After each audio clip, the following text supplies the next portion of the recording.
Good evening. Welcome to another edition of the 411 Talk Zone radio show. My name is Leon Jones, and tonight I have some pretty good content. And what I'm going to talk about is more psychology issues or behavioral issues. Now, my content comes from watching different channels.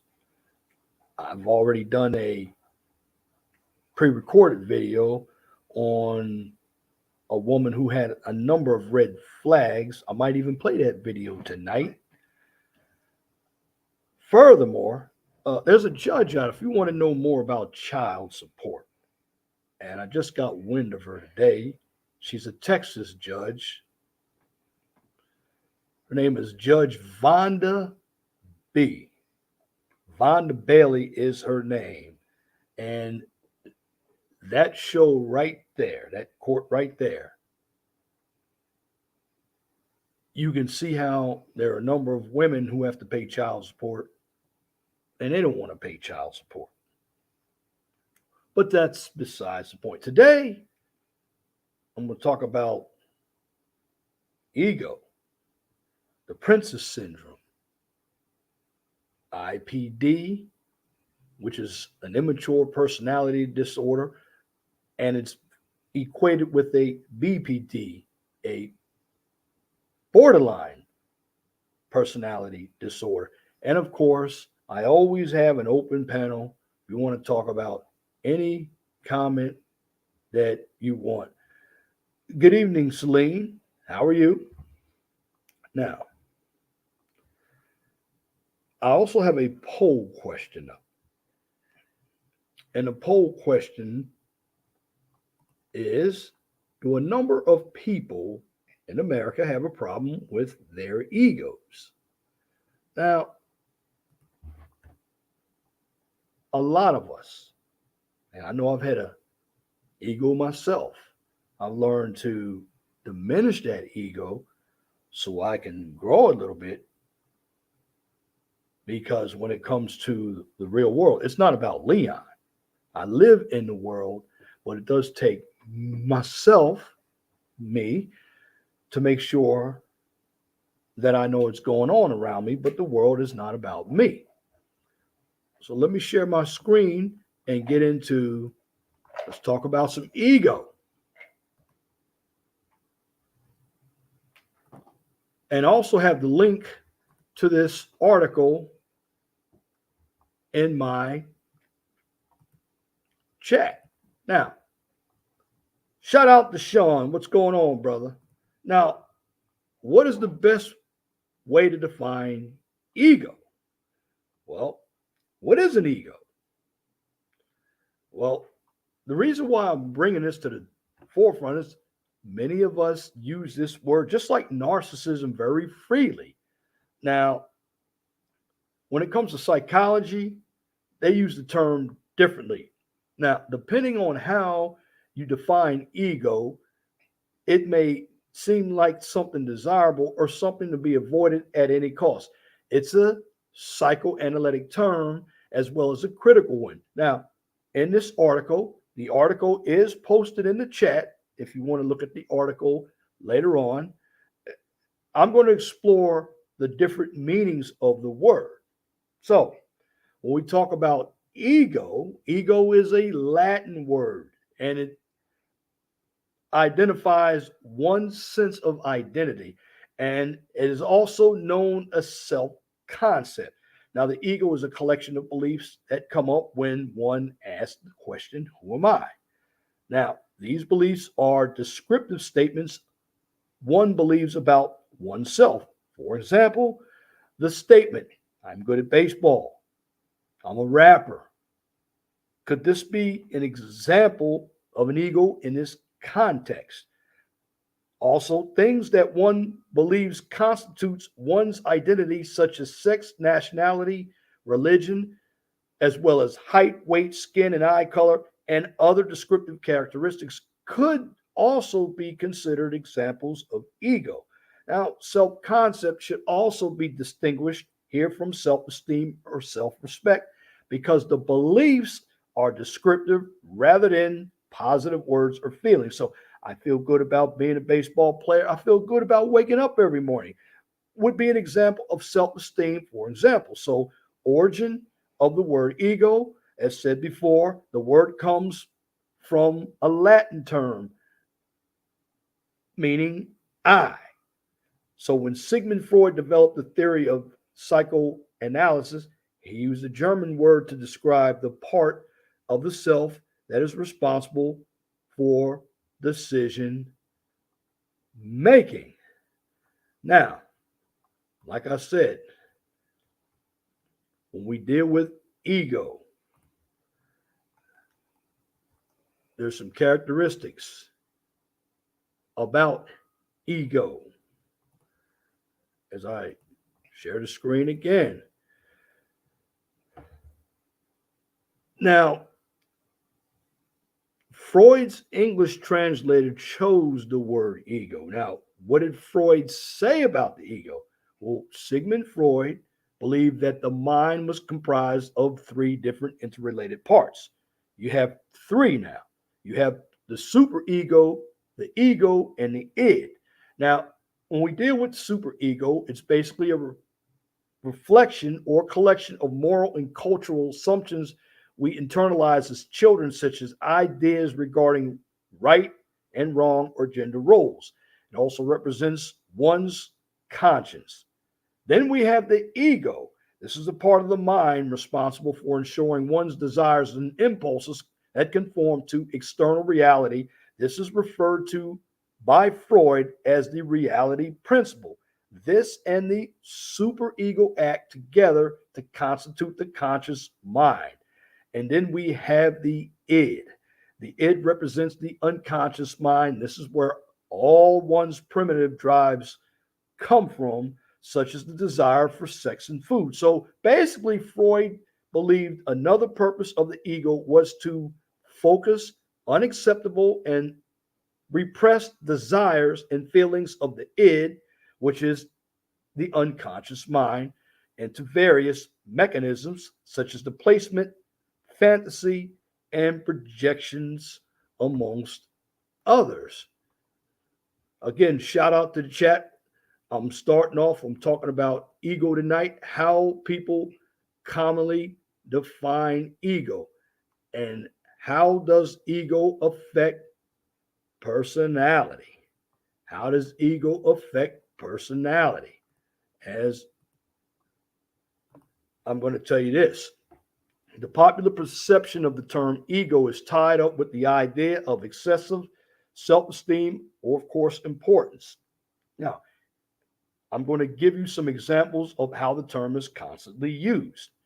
Now, basically, when we talk about ego, we basically think of it as someone who thinks so highly of themselves. Then we have to characterize a room full of people who may be regarded as self important or even arrogant, which might say that the room is full of big egos. And also, someone who thinks of themselves as better and more important than other people might be called an egomaniac. So, it is basically crucial to understand that ego is not an in and of itself bad, despite how it's commonly used.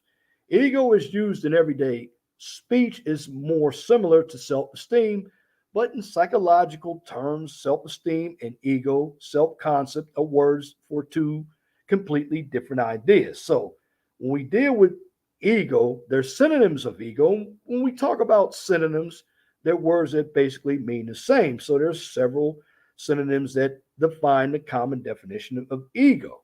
Now, we know that as men, so what's going on, Men's Daily? Welcome to the chat. Have a seat. We're gonna be here.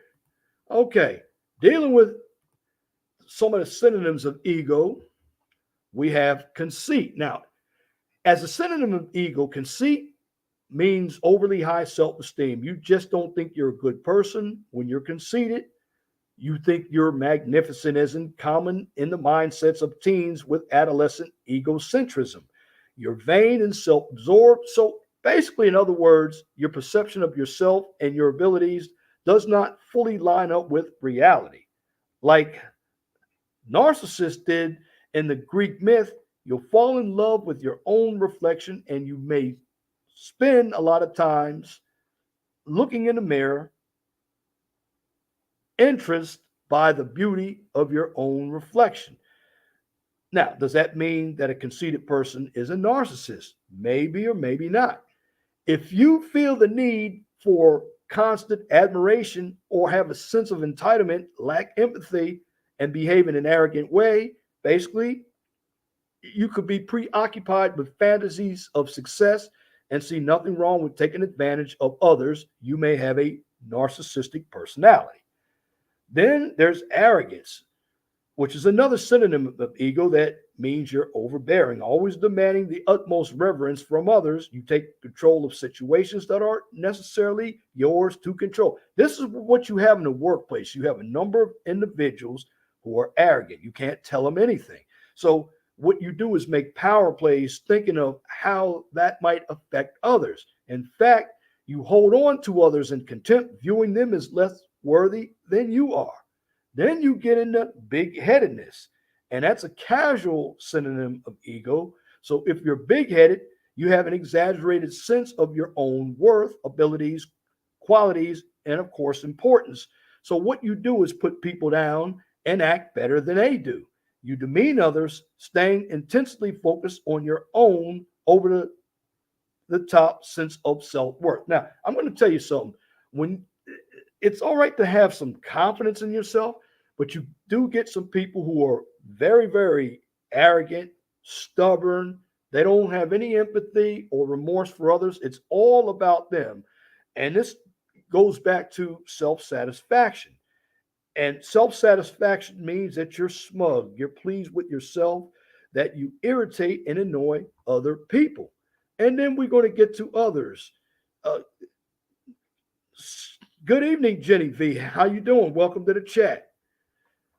Then we get into others, and this is a big one. A few big ones. And these are some of them that you hear all over the place. What about superiority? And it seems at glance, a first glimpse to be a positive term. After all, isn't it good to be superior to others? The problem is people with a sense of superiority often see themselves as better than others, even when there's no objective evidence that they are. Then you have pomposity.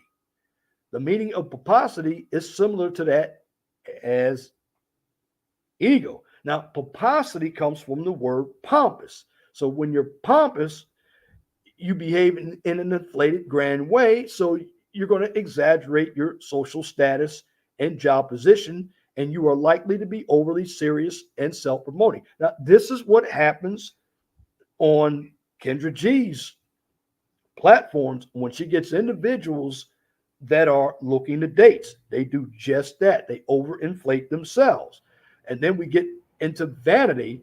And vanity is basically something associated with appearance. So when you're pretty much vain, you're enamored based on how you look. So this is where you can be superficial about things or about people. So you may have excessive pride in your own achievements and abilities. Then, okay, that was the commonly used definition of ego with synonyms. Now, I'm going to get into the psychological definition of ego. And that is quite differently from the common usage of the word in psychology, because ego is a neutral concept in psychology that basically describes the aspect of yourself. It basically refers to the conscious mind. So, in self contrast to others around the world or others and the world, one way psychologists use the word ego, it's basically to differentiate yourself from others. So your ego may be intact for you to differentiate between what you think and what others think. So when it comes to you as a person, your own ego is the center of your own thoughts, behaviors, and experiences. And basically that interacts with the egos of others you meet in the outside world. Shout out to Men's Daily. There are also people who lack self awareness and avoid taking responsibility and accountability for their own actions and mistakes in general. Now, brother, brother, brother G, you're absolutely right. And that goes into what we call IPD. And IPD is associated with BPD. The IPD is an immature personality disorder. That's that fits those individuals who don't want to grow up and they lack accountability and they don't want to take control of their own lives. They want to stay children. Matter of fact, I'll be talking about that next as well. A good point you made, my brother. Now, again,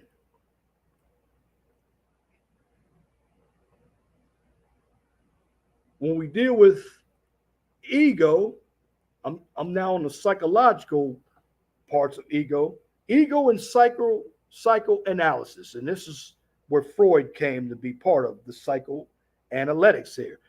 So, as mentioned before, Freud used the word as part of a psychoanalytic theory. So, according to Sigmund Freud, each person has a psyche that is made up of three parts. And if you just got to the chat, when it comes to ego, you have three parts. You have the id, the superego, and of course the ego. Now, again, the id refers to the part of the mind that's primal and instinctual. The superego refers to the part of the mind that is critical and moralizes about what you think or do. And the ego is the third part of the psyche, the conscious mediator that makes decisions and ensures one's desires conform to reality. Then you have the conscious mediator. Now, Freud saw the ego as a conscious mediator between the id and the superego. So, sit back and imagine that you have a conscious need, urge, or desire. Now, the word comes from the id. So, your superego basically criticizes and judges your desire. However, it is your ego that decides whether you pursue that desire. So, in a sense, your ego talks to your id and superego, and then it presents a situation or solution. Now, let me go back on that again.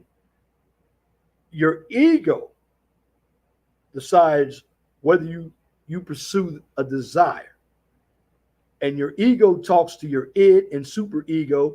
And what happens after that, there's a solution that is presented, and once that solution is presented, the fallout is managed for the id and superego. So, in other words, the ego is the decision making component of the mind. Remember, when we deal with psychoanalysis, we deal with the ego, we deal with the id and the superego. Now, one that we need to look at is the perception of reality. And this is where your ego becomes part of you that perceives the reality. So, an example, you taste fried chicken, you hear a train honk, you smell a cake.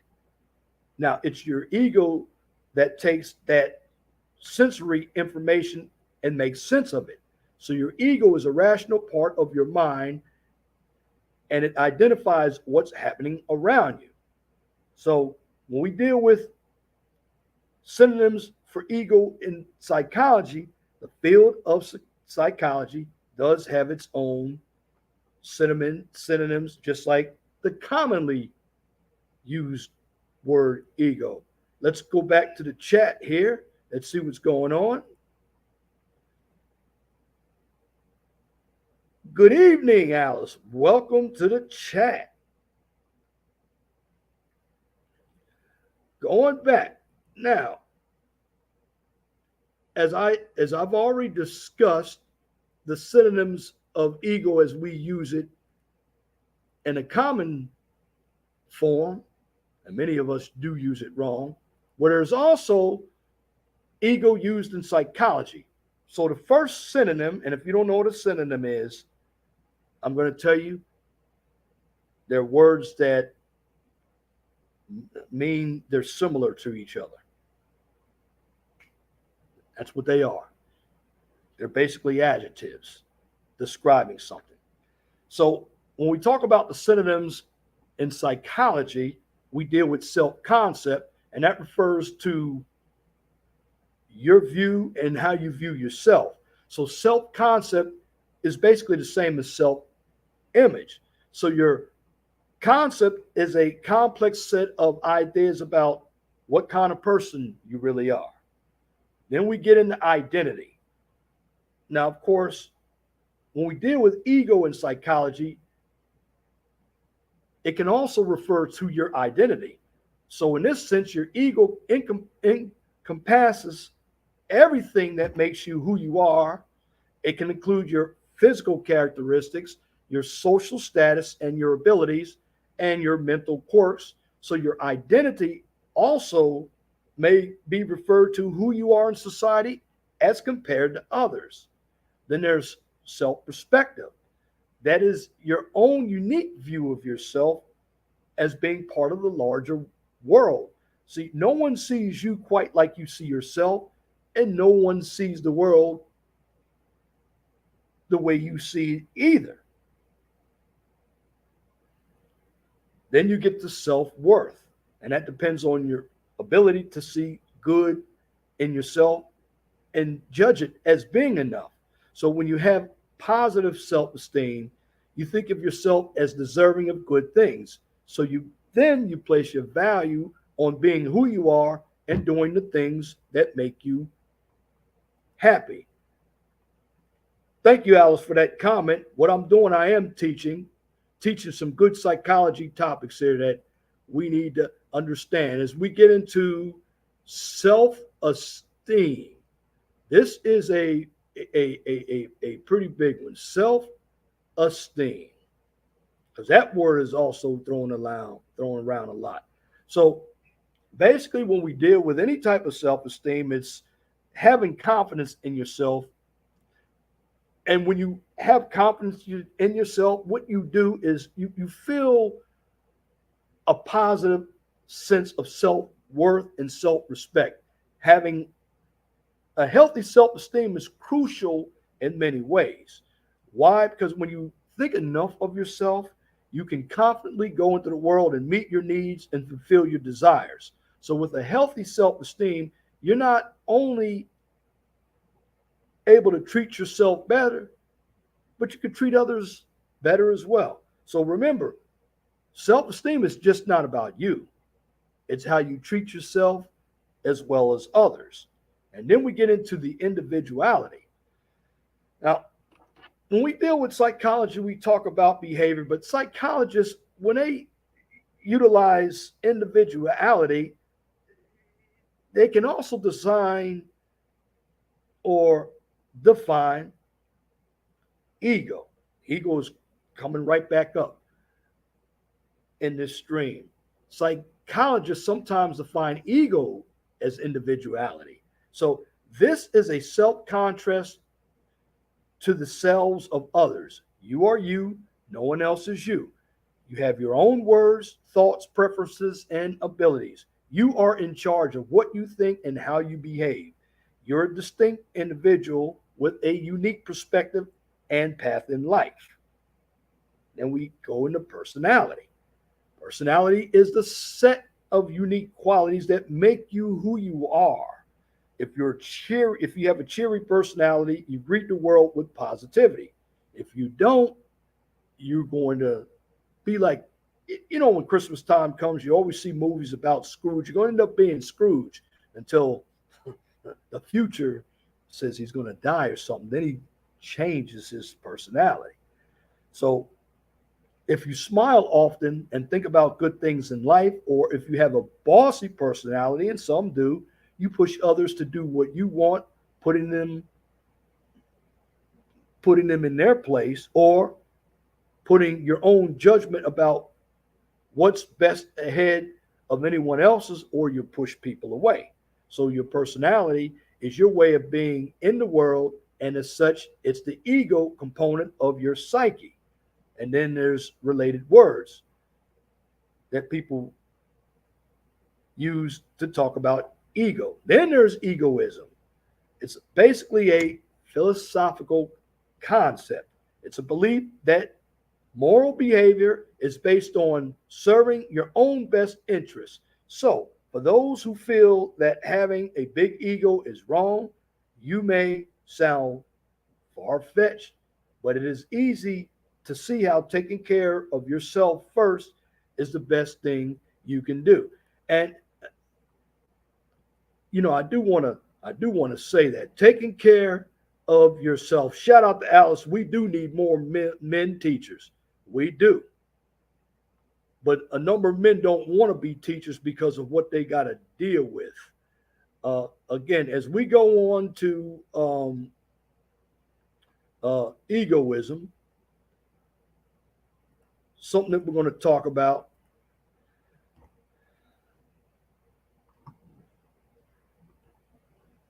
When we deal with egoism, airlines basically warn passengers, and this is an example. When you're on the airline,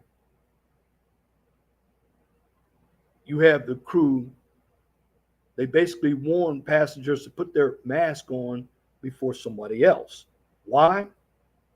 Well, if you put others first for too long, you can become worn out, ill, or depressed. Then we get to the egotism. Means the same thing as having a big ego. So you're an egotist. You can't stop talking about yourself. You're superior to and more important to others. And in your mind, you are the best and you want everybody to know it. Now, with that, that could also be somebody who is very arrogant and insecure too. Yeah, insecurity plays a big part of that. Now, there's egocentrism. Now, when somebody is an egocentrist, now psychologist Jean Piaget used the word eccentricism to describe the inability of children to see the world from anyone's perspective other than their own. Psychologist David Elkind later talked about egocentrism in adolescence, which he describes as teenagers, and that's the tendency to focus on themselves and what others think of them. So, in a common use, egocentrism is aptly described by the phrase thinking that the world revolves around you, which could also mean that you're selfish if you use common sense. But now, can an ego be healthy? Sure, it can. So, what does it mean to have a healthy ego? Well, ego psychology can identify both healthy and unhealthy egos. So, if you have an unhealthy ego, you have an unrealistic view of yourself. You may also see yourself as better or worse than you really are. You may have a narcissistic personality or become extremely depressed. So, what about a healthy ego? What does the ego look like? If you have a healthy ego, you generally think well of yourself without exaggerating on your own achievements or abilities. You feel mentally strong enough to face life's challenges. You see yourself as basically good, acceptable, and at least as important as others. You can see that others' perspectives, you can see other people's perspectives, but you honor your own most of all. Shout out to American Negro. Welcome to the chat. Let me get to the poll question right quick here. I have 13 votes. Do a number of people in America have a problem with their egos? Out of 13 votes, 13 of you say yes for 100%. Right now, no no's. Again, thank you all for participating in the chat. Again, let me continue. Now, often ego can damage, and it can happen. An ego damage can happen in early childhood or in a traumatic situation. Now, usually when we deal with traumatic and it's after, That's PTSD, post traumatic stress disorder. So basically, what happens to you, or what happens, what someone else tells you about yourself, can interfere with your ability to see yourself as worthwhile. Now, an example of that, somebody who's giving you, there's a difference between critiquing and saying something negative or assassinating a character. That's what happens when you have ego damage. Now, if your ego seems weak, it may be because you need to deal with depression. Again, just mention it, past trauma. Now, basically, a therapist can help you process your thoughts, feelings, and behaviors to help you heal your ego. So, basically, what you have to do is talk to a licensed counselor when you have any type of ego problem. First, you need to define what ego is. And shout out to Alice. Glad to see you on the calm side of YouTube. It's very good discussions. Thank you. Thank you. I appreciate that. Now again, here's here's the big answer about ego. How does ego impact personality? Well, as I discussed before, psychodynamic therapy, which may include discussions of the ego, can help with symptoms of social anxiety disorder.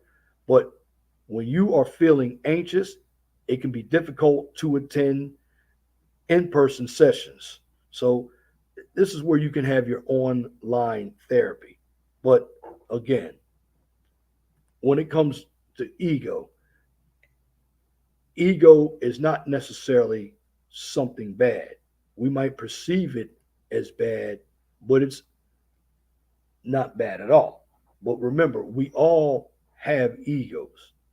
And remember what Freud said, there are three components: the id, the superego, and the ego. Now, again, I'm going to post the link for anyone who wants to come in and have a discussion about ego. Also, take a look at my poll question and please like the video.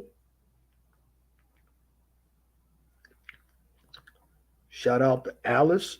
Ego, not bad, but a conflated one is. That's true. Ego is not bad. You have a number of individuals who have conflated egos.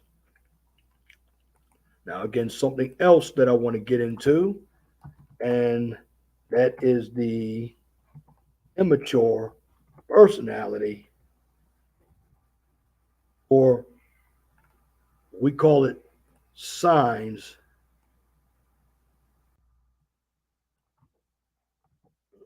Okay. We call it signs. I call it an immature personality disorder. Shout out to you, Samantha P. Welcome to the chat. The links to the articles, they're in the chat. What I want to get into too. Hey, shout out. Welcome to the panel, Alice. Man, if I could give you an apple, I would, 411. You do so well explaining things, man. Well, I try to explain it all in layman terms so we can all understand it. You don't have to be a psychologist to explain The terms. the terms. No, Yeah. just read them, and then I go right off the top of the head here. But what we need to understand is personalities. What makes personalities? Um, what Yeah, makes Cyber had a little graph one day that was like, I think uh it explained like there's the inner self, and then you have your surroundings, and then the world. and everything can come through the layers. It actually starts at a young age is when the ego begins. When it becomes an issue is when it becomes conflated. Like if you think about conflated, that's when people like they get cocky and everything. To be confident is one thing, but to be overconfident, that's where I see the issue because it can happen in men and women because I've seen Right. it. Right. Right. Well, generally when we talk about ego, we always talk about the individual that has an ego so inflated that they believe everything is basically about them. Now, two things can happen with that. You have people who can be narcissistic, and then you have individuals who can also be insecure at the same time because they want that attention each way. Yeah. And you can sound strong but be weak as well. Yes. It's just with the situation, is it the person personally being attacked, or are they trying to get personal acknowledgement? Is what I'm finding. It's like everything's taken personal these days. The best Right. way to deal with it is only deal with it if it has been made personal to you, and then the other stuff, if it don't apply, let it fly. Right. And an example of egos and let's just put it out like this. You and I, we all got channels. Okay, you want to know where some big egos are? There are people running YouTube. Okay, look at people running some of this big social media. So when you have a different view, like my view is pretty much a conservative view. It's not a left wing view. My left wingers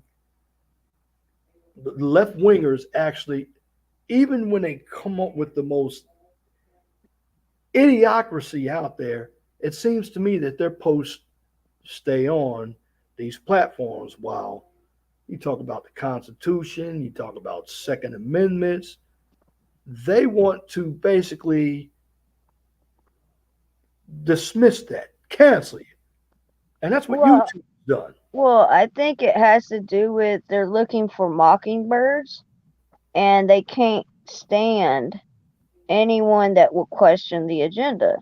Okay, so like you breaking down stuff, they don't want us to think no more. 411, like the way you're going and doing in layman terms, they want it to be force fed to us without question. So people like your channel, because I just got hit and I can't stream for a while. I kind of hulked out with my patriotism because of Joe Biden. He kind of pissed me off. I was powering up with my Dragon Ball Z stuff, Uh, right? That's where the Ultra America came from. He inspired me. We don't have to get violent. I just went and bought more flags and took a ride on the bike with the flag, and I was like, yeah, he can't stop my patriotism. But I think it's the people that own these platforms are on a power trip because they have been given these special rights. So they think that they could tell us what to think, how to feel. We can't have an opinion unless it lines up with them. Because I got, what is it, medical misinformation? And it wasn't even medical information. right. So it's weird. They're going to be hitting a lot of people with stuff. And this time, you know how you can appeal it and you could put a comment in there? Yes. They didn't even allow me to do that this time. They just allowed me to appeal it, but I wasn't able to type. So I don't know if that's a new thing, but that was the first time that I've done an appeal and wasn't able to make a comment about it. Yeah, we'll definitely have to get that in our open panel. What's going on, Angry Snowman? What's going on, brother Nate? Salute to you. And Samantha Pieces, your entire personality is developed by like four. personally, ego, in my opinion, is always a bad thing, and to some people, it is a bad thing. Again, the articles that I'm pulling up, the links are in the chat if you want to read them. What I'm doing is giving it to you in layman terms because there are a lot of terms that the so-called scholars put out there with language that we may not understand. They use these big words. So I'm basically reading the article and then put it in layman terms as I see it, but I'm basing it off the article. So people like us who are the normies understand everything. And good evening, Devin. Welcome to the chat.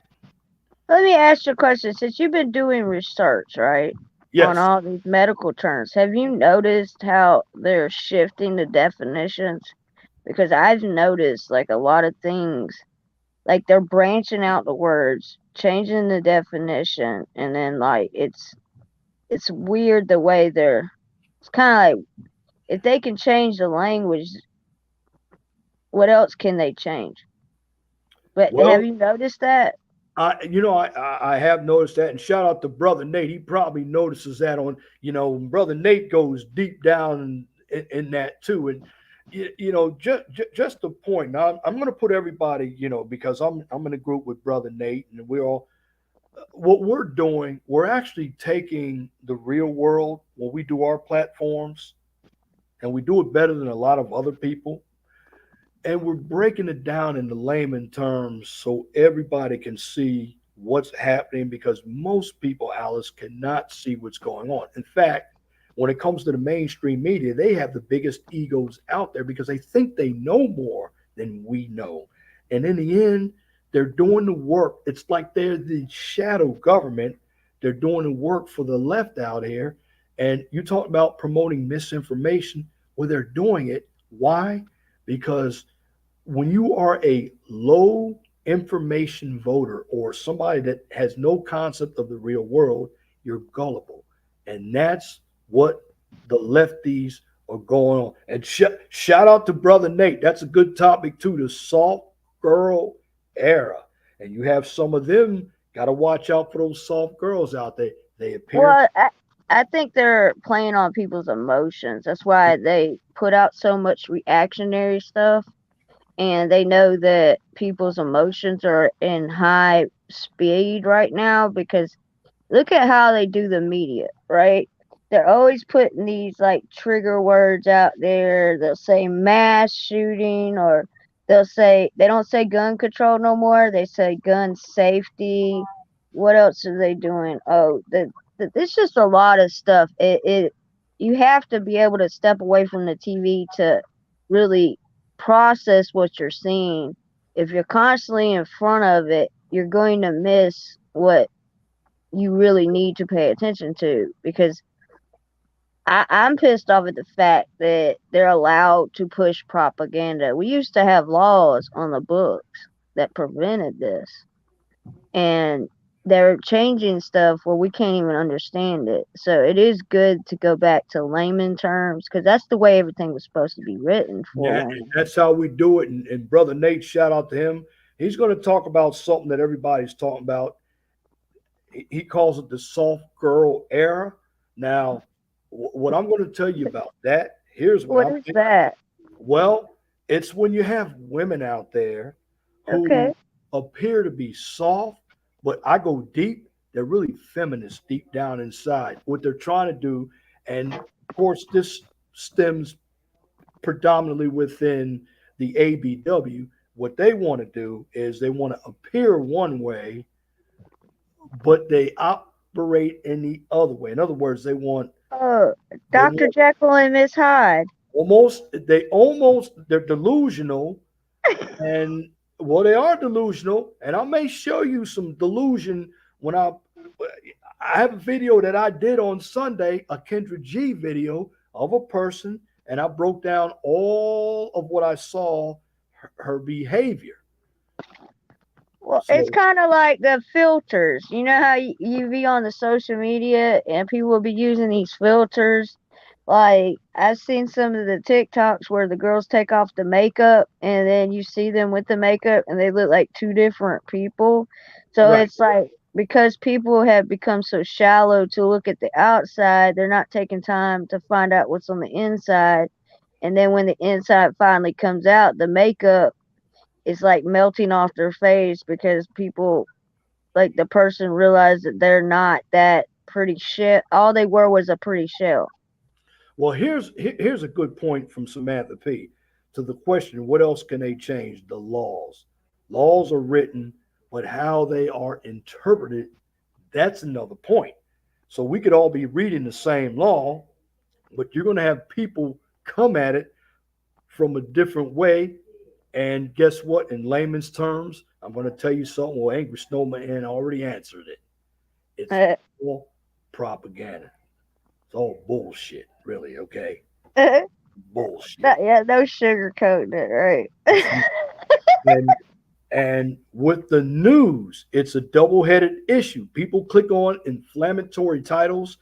So if you are wanting to be successful as a news company, you essentially always have to be the sky is falling, or you Yeah, always, yeah, that's it. Propaganda at its finest, and yeah. What is it? That if it bleeds, it leads. that's right. And Angry Snowman, thank Barry, he ended the journalistic integrity before he left office. Well, actually, journalism died in '08 before he got into office. Are they changing people's minds? Well, I think they're like doing more than that. I think they're uh brainwashing them. indoctrination, and that's coming from your colleges, your media, and you want to know what else is happening? Look at social media. That's the. I think that when they actually started the social media, it made it go into hyper speed. It's like there was an old meme I had. It said if it's on Facebook, it's got to be true. Dot dot dot. Right? Like putting the little question out there. Like it just like the kids, they won't open a book now. They go straight to Google. It's like that's why I've been collecting all the old books. That's why I started to realize the language was changing, the definitions is changing, and everything. Because like they're adding stuff or they're taking away from it. That's it. And stealing their minds. Yes, stealing their minds. That's right. And Okay. Samantha P says a bunch of BPD individuals. I didn't say this. I don't hate women, but this is what Samantha P just said. Especially women out there, I'd say they are successfully changing minds. I agree. 411's journalism. 411. I agree with you. Journalism has been dead before 2000 minimally. Uh, Brother Nate says Encyclopedia Britannica. And Brother Devin says, I ordered a history book off eBay. I studied it from high school in the 90s. It's coming Monday. You better check that book out before you read it. You need to know what's inside textbooks too, because when you go to college or when you go to high school, they omit history as well. So there's a Yeah. lot of things you The got. the reason they do that is to paint narratives to keep you from knowing the actual history. So they want to put But right. And this is now the thing about the egotistic, and I'm going to say it, the egotistic power structure, what they're doing, they are basically calling all the shots while doing what they want to do because they have all the power and the money. So yeah, they've created basically two classes of people. So we live in a almost a proletariat society, which is and we not only is it proletariat, you have the ruling class over us, which we are all the peasants. That's that's why, what they think. right, That's what they want. right. That's exactly what they want. They But want a kingdom. It's not. No, I ain't with that. Joe Biden's not the king. He oh, needs to. thank He thank needs. thank Go to the retirement home. Now here's something I'm gonna get into too. We're talking about the um uh yeah, the Yeah, soft core era. Uh yeah, that one's Nate's. Shout out to brother Nate. I'm gonna be over there tomorrow. Uh that one's gonna be crazy because I hear a lot of that going around. I just need that explained to me more and more too about this. Somebody else explain it. Maybe Nate will do it better. He's going to have his own brand of explanation. But something I want to get into is the warning signs of emotional immaturity. This is what I call IPD: immaturity, personality disorder. And Samantha P says, I found a bunch of bookwork from high school when I was running at the local track. The entire paper was propaganda about how Democrats champion rights and liberties and how Republicans are bad. Whoa, we already know that. Now let me get into something, and the link is in the chat. Signs of emotional immaturity. Now, in its effectiveness at communicating one's emotions with a tendency to over dramatize on focus on itself. Now, some of the key characteristics of somebody who is emotionally immature, and this is what Nate's probably going to bring up, and I brought up in my own pre-recorded video that I downloaded from Kendra G. Selfishness and inadequate communication skills.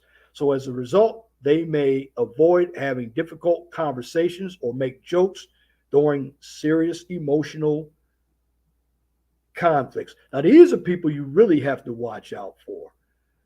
These we're getting right into the nuts and berries. This is let me ask you, do you think that's linked to them not being taught how to address their emotions as a child, like in a healthy way?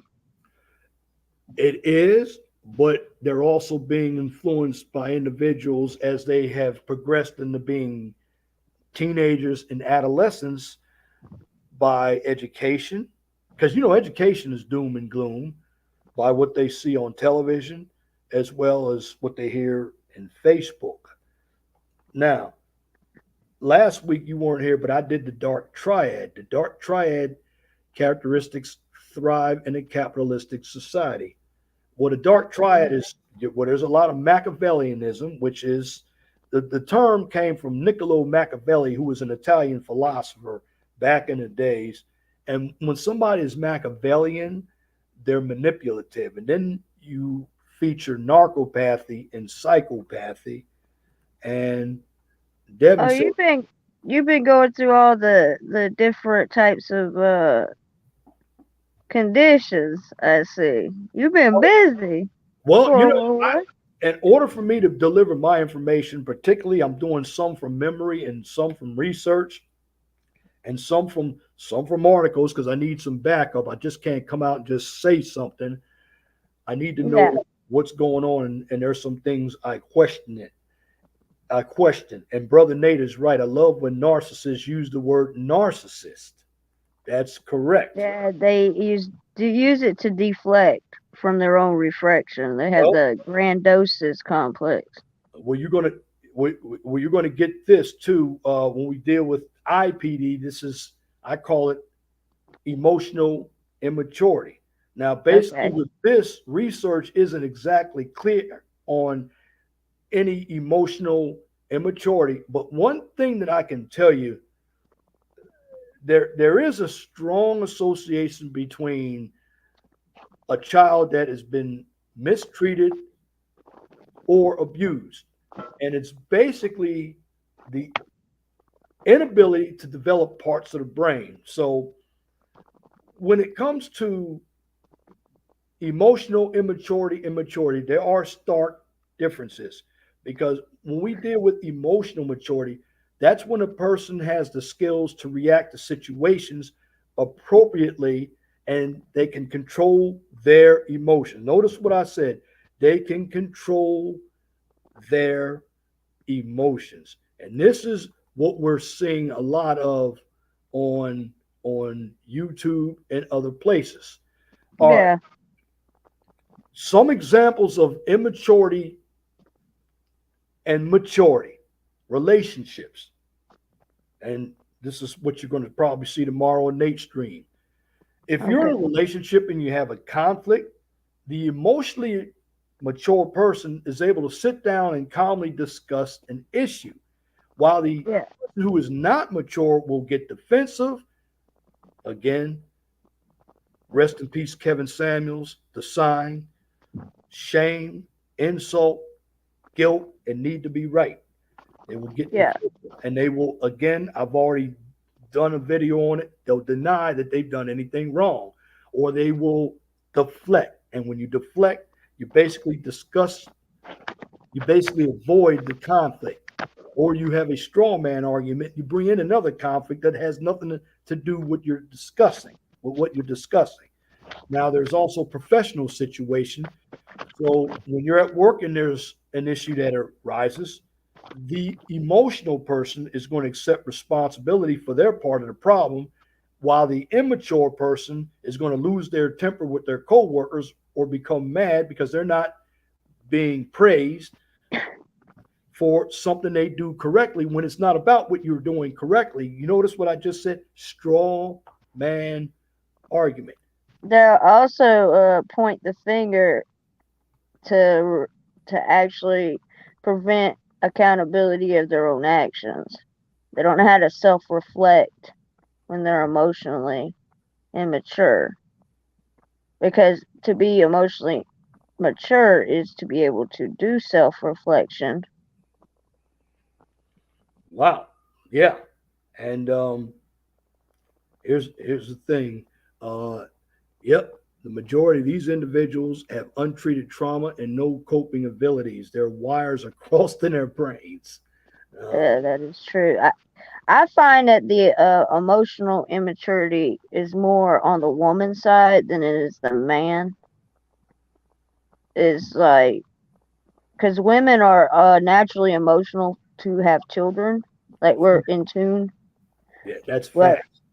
and sometimes it gets into hyperdrive. That's why it's good that women teach other women how to cope with their emotions and not be so melodramatic, as they say. Now here's the thing with that, Alice, and it starts going down into the rabbit hole because Oh God. a number of women don't. They bond with their problems, and Yeah, they're bonding. Yeah, they're bonding they because do they they like do the high of the emotion. I think it's like they get right, high off of it. and they're bonding on their problems because they think they're right, when in Yeah, actuality they're not. And this is where they start bringing all kinds of situations up other than what they're supposed to be talking about. Now, yeah. now and brother Nate, I still wonder if what he said about his demise is true. And it is probably true. And got Lemon Pepper Wings 69. Covert narcissism is very hard to understand from a healthy psychological perspective. Well, it is, it is very difficult. But when you really break it down, to me, narcissism narcissism. Psychological, there's psychological narcissism, and there's what we use. So I try to use narcissism from a psychological perspective. Well, I look at the behaviors. It does link to the psychological because you think about our psychological will affect our physical. Like you brought up the PTSD, like the stress affects your heart rate. It affects your health. It can affect your weight. It can affect everything. So like our psychological mindset can affect us in health and behavior. So that's why it's good to pay attention to how people behave, and that's what I started to look at. Like there is link to the behavior because we're creatures of habit. So what have we been taught is going to show in our behavior. Well, that's right. And as a parent, children are basically direct reflections of their parents. And what what I Yeah, want what I want to get into too is getting into real world situations. Now, this is where I have a problem. Sometimes I used to act up and I get a little upset. yeah. Waiting in, waiting in line. I hate waiting in line. Who So, doesn't? and I know, and I know there are times. Especially if you got stuff to do, man. Well, yeah. So a person who's basically mature is going to practice patience and calmly inquire about how long the wait is. An Yeah, immature person is going to feel frustrated. They probably get aggressive, yell, curse, or leave the situation because they had to wait. Now, I've done the immature and left because I didn't feel like waiting in line because I was frustrated. That's human nature. So yeah, when it comes to immature or emotional immaturity, people who are emotionally immature have such difficulty with communication. They often have trouble connecting to people on a deeper level, holding on to relationships, and improving upon their mistakes. So, what I want to give you right now is what are the signs of emotional immaturity. I call it IPD, immature personality disorder. This is where your delusion and your denial come from. So basically, when we deal with EI, emotional immaturity, that basically manifests in a couple of ways. Behavior, thinking, and communication skills are basically affected by immature or emotional immaturity. I might just flip the terms and say IPD, immature personality behavior, because this is what we need to see right here, the behavior. yeah. The Let me behavior, ask you a question. yes, So like the waiting in line thing, right? Have you yes. ever seen the older people that just be cruising on the highway? It's like they have an emotional maturity because they're like always doing the speed limit. They're not in a hurry. They're like, I get there when I get there, and they seem so like content as they drive. You know And what? then you have the ones that speed and they're like beep beep beep. Now the That's the way people, I explained it, like the the people, cars. the people on the highway that I have the most trouble with, and I got in road rage, would have been women. Okay, I'm in the the right women lane. I'm women. I'm in the right women. I'm sorry to say this. You women out there, some of you, you can't case. drive. I don't even No, know why that's you right. drive these big old SUVs. Now the country women are pretty good, but you soccer moms, look, be a liberal and go get you an electric car. You're best in a small. You cannot drive these big cars because I'm in the right lane doing 70 when I should be doing 55, and I have this individual behind me, and I'll brake check, and I'm hoping she crashes because she shouldn't be behind me. But I know I was in Pennsylvania, and I got in Maryland. I got out, and actually, I don't hit women, but this one I did, and I was going to kick in the face like I was going to kick a field goal, but I held my anger back. You know, 411 going Hulk. My mama can't drive. That's why my daddy drives. But I can understand your anger. Like people well, will piss you off. Well, a lot of women can. I'm not saying all of them, but there are a number of them with these big SUVs. They don't need one. Now, if you're from the country, that's one thing. But if you're a yuppie, you're from the suburb, get a car, and then you're in the right lane. And what upsets me on that is I'm in the right lane, and the left lane is open for them to pass me, but they still don't pass me, and they got their hands. We were taught to drive the clock nine and three. They're up there driving this, and I know it's usually, and they don't know what they're doing. Some of them can barely see over the steering wheel. Again, this is not a because there's some men too, but it's a number of women out there, young and old, who cannot drive, and they don't even know where they're going half the time. It looks like I'm not even driving when I drive 411. It looks like the car's driving itself. Well, Samantha says, I wouldn't say that would be immature. You're finding a solution to the problem. To me, immature would be more like demanding you're entitled or asking to speak to a manager, threatening a bad review. That's that's a fact That's too. psycho. Yeah. And, and she also says old people are the most immature people I've never met. They don't care what is going on around them as long as they're happy. What you know what? I didn't have, never saw it that way, but that is a that is a point. Nate says, I don't hit women, but yeah, you know what I'm talking about, Nate. You're an insurance adjuster, and you know what accidents some women have gotten into. And I bet you've had to deal with a number of individuals who were tailgating. Yeah, those are the women that think they're men. Yeah, they go and get their ass whooped like a man too. You Shout sound out like to my dad. well, they need it. Shout out to Survival. Salute 411 in chat. Just got home from work, tuning in. Well, salute. Samantha P says, yes, nearly every time I've had an issue with the driver and I look over, it's either a woman, elderly, a lifted truck driver, or an Asian. Wow. The Yeah. ones I've had issues with are the ones that play the music real loud. They ain't paying attention to the road. They're doing stuff on their phone. That the ones that do stuff on their phone is normally women. You run into those that they can't stay off the phone. The men that I see driving normally have that device holder, and you'll see them with their device on their dashboard. But main Right. problem I've had is with women yet. So you're I mean, not have you're I not done wrong about that. well? Now I've even done YouTube videos on the interstate, but I stayed in the right lane.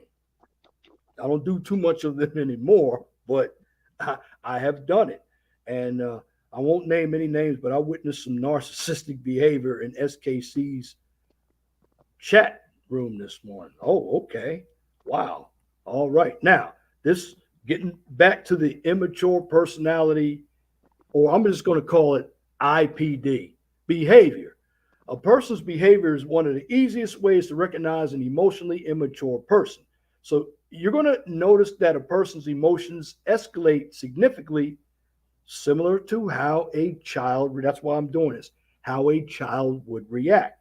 They cry easily, get overly angry, throw a temper tantrum when they don't get their way. So here's what you see from an immature personality disorder: blaming others when things go wrong, lying to get out of uncomfortable situations and conversations, name calling during conflicts, inability to control one's impulses, such as engaging in reckless behaviors, needing to be the center of attention at all times, bullying others to get what they want, denying their conflict is the basically they're in denial about them them and themselves being part of the conflict or issue, and attacking others as a form of defensiveness or engaging in harmful defense mechanisms such as alcohol abuse, eating unhealthy, or eating food excessively. Now, that last one,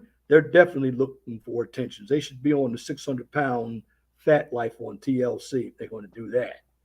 That is, Yeah, that also is linked to the bulimic issue people have too. They can either now, overeat or not eat enough. bulimia, yeah, yeah, bulimia. Yeah, so that's also a attention seeking thing.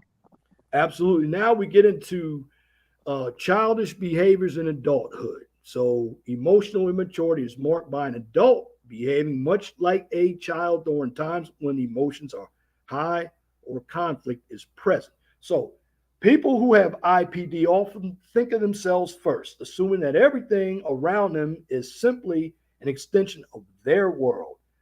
This is where the denial and the delusion come in too. Because of this type of thinking, they rely heavily on receiving only positive attention. They will steer clear of anything difficult, negative, or overwhelming situations that may require them to think of how someone else is feeling. So, people who have emotional immaturity exhibit characteristics that are similar to people with NPD. Now, if you haven't watched a lot of my videos, a lot of these behavior characteristics connect. NPD is a narcissistic personality disorder. Now, IPD, which is emotional immaturity, is considered to be a less severe form of this type of mental health disorder. So, people that have any narcissistic traits often believe that they're better than other people and they're entitled to special treatment. This is similar to how emotionally immature people think about themselves, though to a lesser degree. That's what we see sometimes in these spaces. And Yeah, and self-centeredness. that's that's that's right. Now, something else that happens.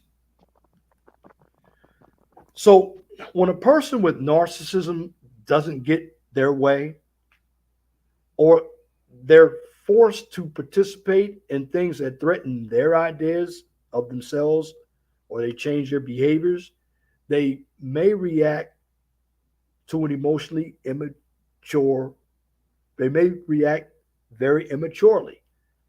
They'll avoid a person or a situation. They'll yell, scream, throw a temper tantrum.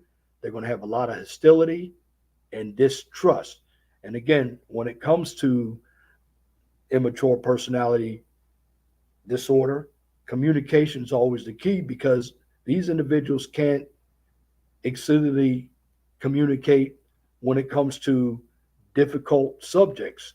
Not only do they have issues with expressing emotions, they have trouble processing their emotions, which leads to further complications when trying to communicate to others. And if you don't believe me, I've seen some panels up here where things things did not just get hot. They got they got hot. Crazy. Right. And then people started blaming one another. But Yeah, a lot of it had to do with people provoking the other person, and the well, one that's that also an normally. immature behavior. That's what we're getting. So Okay.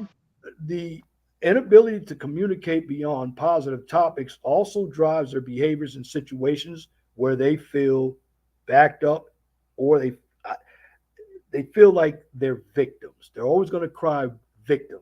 So when you see these signs, you might want to run for the hills and get them help. So what happens? People like me who don't show too much uh, immaturity, I try to be much, most likely immature. So what you got to do to set boundaries to be mature, know that you're not God, you're vulnerable. You got to show empathy, own up to your mistakes, be accountable, set healthy boundaries. So the reason why I'm saying this because it does affect relationships. So when you're in a relationship with somebody that is emotionally immature, you may have seen and experienced many of the behaviors I just mentioned. So what happens? These types of relationships are going to be emotionally draining and consistently difficult because issues do not get resolved. You may often end up feeling unhappy, lonely, and unsure about the future of your relationship. And when I'm talking about relationships, I'm not talking about just, I'm talking about work relationships. I'm talking about friendship relationships because, because it, you know, you don't want to be around people that are going to be volatile because people who have immature personality disorders are very volatile. And So the maturity is like linked to humility. Emotional maturity is linked to humility correct. because if you go back up, you have empathy, you have understanding. I think it's the communication is broke down because people are set in their ways and can't open up Well, to other ideals. when you're setting your ways, that could also be, in my humble opinion, and not willing to change. That could also be a sign of immaturity too, because you think your way is the best way, which we all know that is not. You don't grow unless you listen to other positions. They diverse thinking. It's That's why I say not good to have echo chambers. You know what I'm saying? right. So when you hear that old sign that says that old saying, you can't teach an old dog new tricks, throw the old dog out. Old dog becomes useful. So when you see these types of behaviors happening, you got to end it. So when you have anger outbursts or violence or behaviors associated with immature personality disorders, you can fall under the category of emotional abuse. Now, for example, if your partner blames you for every conflict that occurs or denies that they've never done anything wrong, this is emotional abuse toward the person that you're blaming. So, yelling and screaming when individuals don't get their way can be seen as a form of intimidation, or it could be used as a form of Machiavellianism. Machiavellianism is basically a form of manipulation, which also falls under the category of emotional abuse. Now, other behaviors that can be classified as emotional abuse can be name calling, which is a form of degradation and verbal assault, engaging in reckless behavior, such as misusing drugs, bullying to get the other person to give in to their demands, or tolerating unwanted behaviors, denying things that really occur. And this goes to the fact that individuals out there, for the most part, in my humble opinion, a lot of adults, they actually have an immature personality disorder. And Well, I've also found that the gossip is linked to immature, and it helps spur the discourse even more, and that's how it spreads to other groups is through right. gossip. So Yeah, basically, if somebody has this problem, they should get help. But in order for them to get help, they have to admit that they have a problem. So, yeah, and that's the then which a first number of step. us, a number of us don't mention it, that we don't. So, but how can you overcome emotional immaturity? Well, they mention when you're in a relationship. Okay, a relationship is one aspect. And shout out to Mahogany, she's in the building. Um, What else? Samantha P says side fact: women get into more accidents per mile. Males do 60% of the driving, but cause 58% of the accidents. Wow, that's still over half. Uh, Brian Davidson, I may get blocked for this. There's been three narcissistic people in my life. All three of them ended up in body bags. Wow, sorry to hear that. Wow, and bottom line is you got to understand. You got to understand the behavior. And I'm going to paraphrase what this article says. I should have been a psychologist. I probably would have been a good one, better than an engineer. But okay. So how can you cope with emotional immaturity? Number one, initiate a conversation. And number two, it's obvious, seek help. And for this option, you as an individual, or if you're in a relationship as a partner, you might you must be willing to make the necessary changes. You cannot force them to see the negative effects of their behavior to make changes. Again, that's definitely denial. Um, Brother Nate, what's the difference between narcissism and sociopathy? Well, sociopathy comes from a sociopath. A sociopath is one that has no remorse. A narcissist is one that believes everything is about him or her. They're they're related, but they're different. One Narcissist, has a conscience, the other doesn't. I think that's too, isn't it? Like that's correct. That's correct. one might feel something when they do it, and then the other one just does it without emotion. Well, sociopaths don't have emotions at all. No Yeah. remorse at all. So the best thing to do to you got to set healthy boundaries by being more assertive. You have to determine which actions or behaviors you will not tolerate, and you have to follow through your commitments for how to manage yourself or even your partner. So basically, to sum it all up, emotional immaturity is when a person has difficulty controlling their emotions, is basically accepting responsibility for their actions and coping with difficult situations. So, while emotional immaturity isn't always a sign of a mental health disorder, it's basically associated with the NPD, the narcissistic personality disorder, and emotionally abusive tendencies. That being said, it's basically not always the case that a person that has an immature personality disorder or they're emotionally immature is either narcissist or abusive. So what I'm trying to do is help everybody use the terms um, correctly. And again, to finish it off, basically set healthy boundaries if you want to cope with a emotionally immature person. Initiate productive conversations. Now that's only if the other person is going to listen. Because if they're not going to listen, there's nothing you can do. And the person who has the immaturity personality disorder must be willing to change. They have to want to change. If they don't want to change, then it's going to be up to them. But you don't want to be around a person like that because that person, you gotta, you definitely have to, you definitely have to check that behavior. That behavior is, when we talk about toxic, that's toxic. Brian Davis says psychopaths are born without feelings.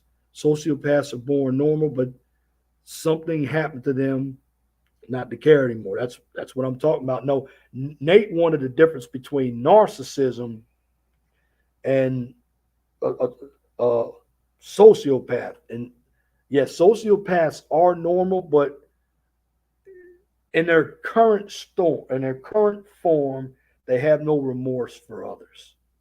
That's that's that's the real word. Alice was pointing on with it. Um, Narcissists or they're about themselves, whereas sociopaths they're not.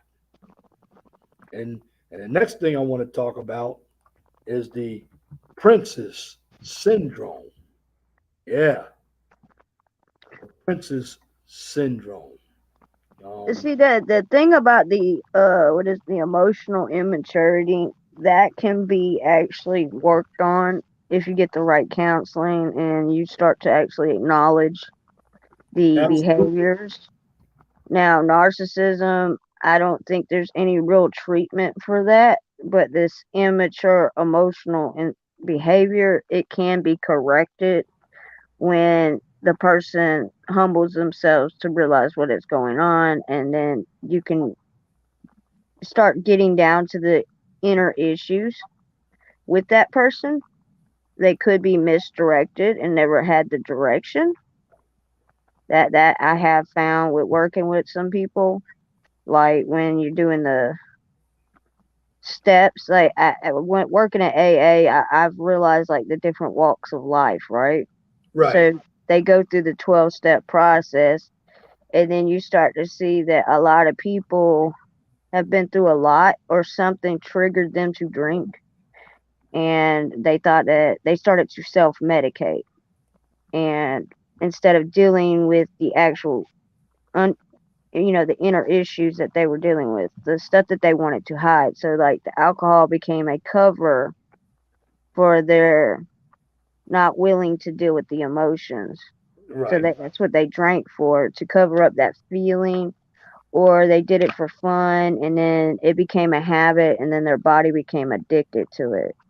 So yeah, the difference between this immature behavior, the way they process things is a lot different than the narcissist. The narcissist knows exactly what they're doing. They are precise and they have precision. The immature emotional person probably just doesn't have the right tools. That's why you're able to teach them and you can reach them, but they have to be willing to.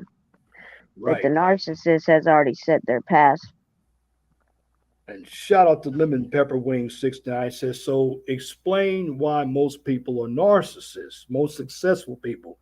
Well, because a narcissist can be very intimidating. They can bully their way around. And within narcissism, you have individuals who have a lot of arrogance.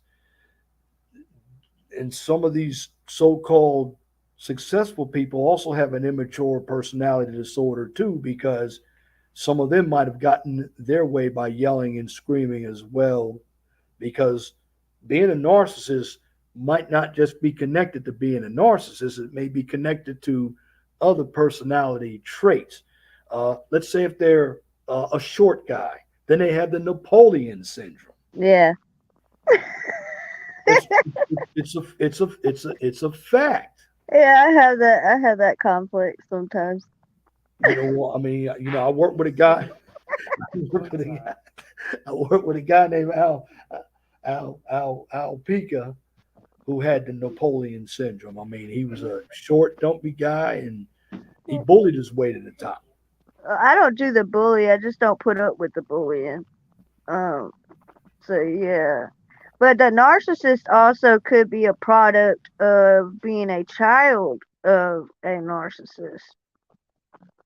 Did you look at that? How narcissistic parents can cause narcissistic children?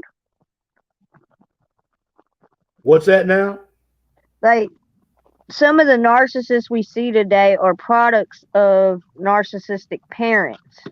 Well, the reason why their parents are like that, their parents could have been demanding on their children, is because these parents weren't very successful themselves and they want to live through their children. So they Yeah, just want to relive their childhood through their children. That's yeah, not only narcissism, that's also insecurity of the parents, because a parent is supposed to give the child more than what they had, not live through their children. yeah. It's like they're trying to grab something they weren't able to have as a child. That's right.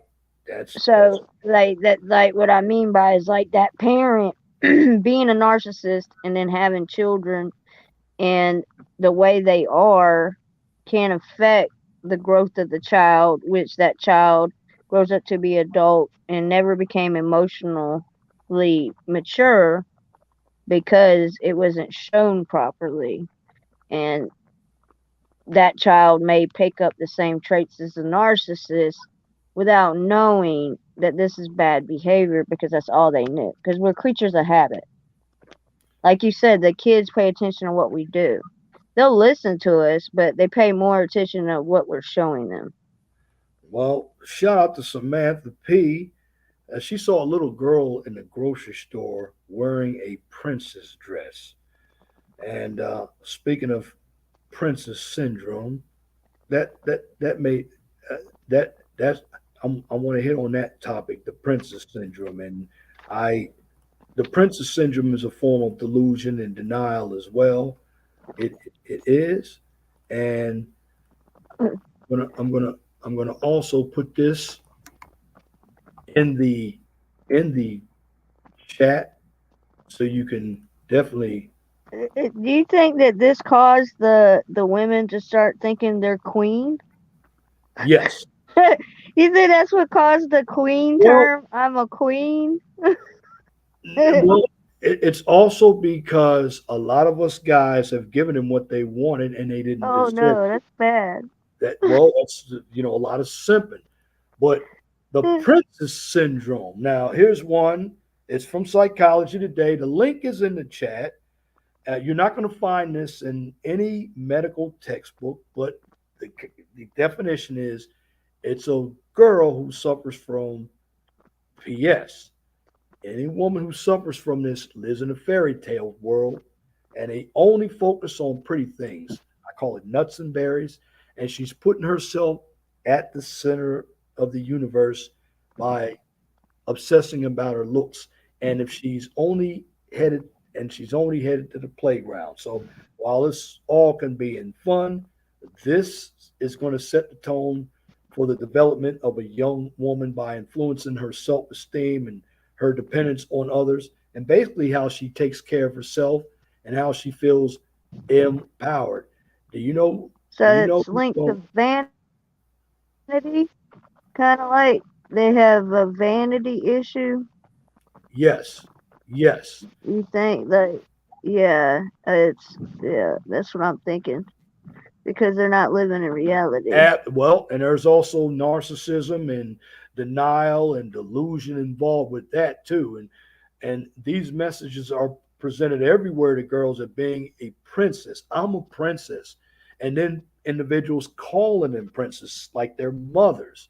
So, Yeah, and in today's society, it's about focusing on appearance and having only the final things, and it's a need to be number one. So it's basically understandable that girls are having a difficulty deciphering the messages that they are observing. Now, again, when it comes to clothing stores that sell t-shirts are telling them you're too pretty to do homework, while other stores sell what? phones to 7 and 10 years old with slogans wink wink or eye candy. One has started selling crotchless underwear for girls with Dude, what? crotchless underwear. So we live in a society that's also over sexualized too. So Uh, that, yeah, the hypersexualization is real. and we're talking about Abercrombie and Fitch, which is a known company. They sold bikinis with push-ups designed for children as young as 5 years old. So you have to ask yourself, how do young girls learn that having worth beyond their appearance when there's pressure on them to do this or look like that begins so young? And when it comes to the research, you have girls as young as 11. They're already having issues with their body. Well, in the black community, there's the body positivity movement. A number of sisters are going out there getting BBLs, fake breasts. Uh, I know the The white girls, butt injections with, yeah, the butt injections. right? The white girls are going out there getting Botox, uh, Yeah, Botox. yeah, Botox. You got the white girls wearing extensions to their hair, and not only the black women, wear something. White women are doing it too. The black women are going with their weaves as well. So Yeah, you have a lot of uh, Princess syndrome, and it's based slowly on uh, the appearance.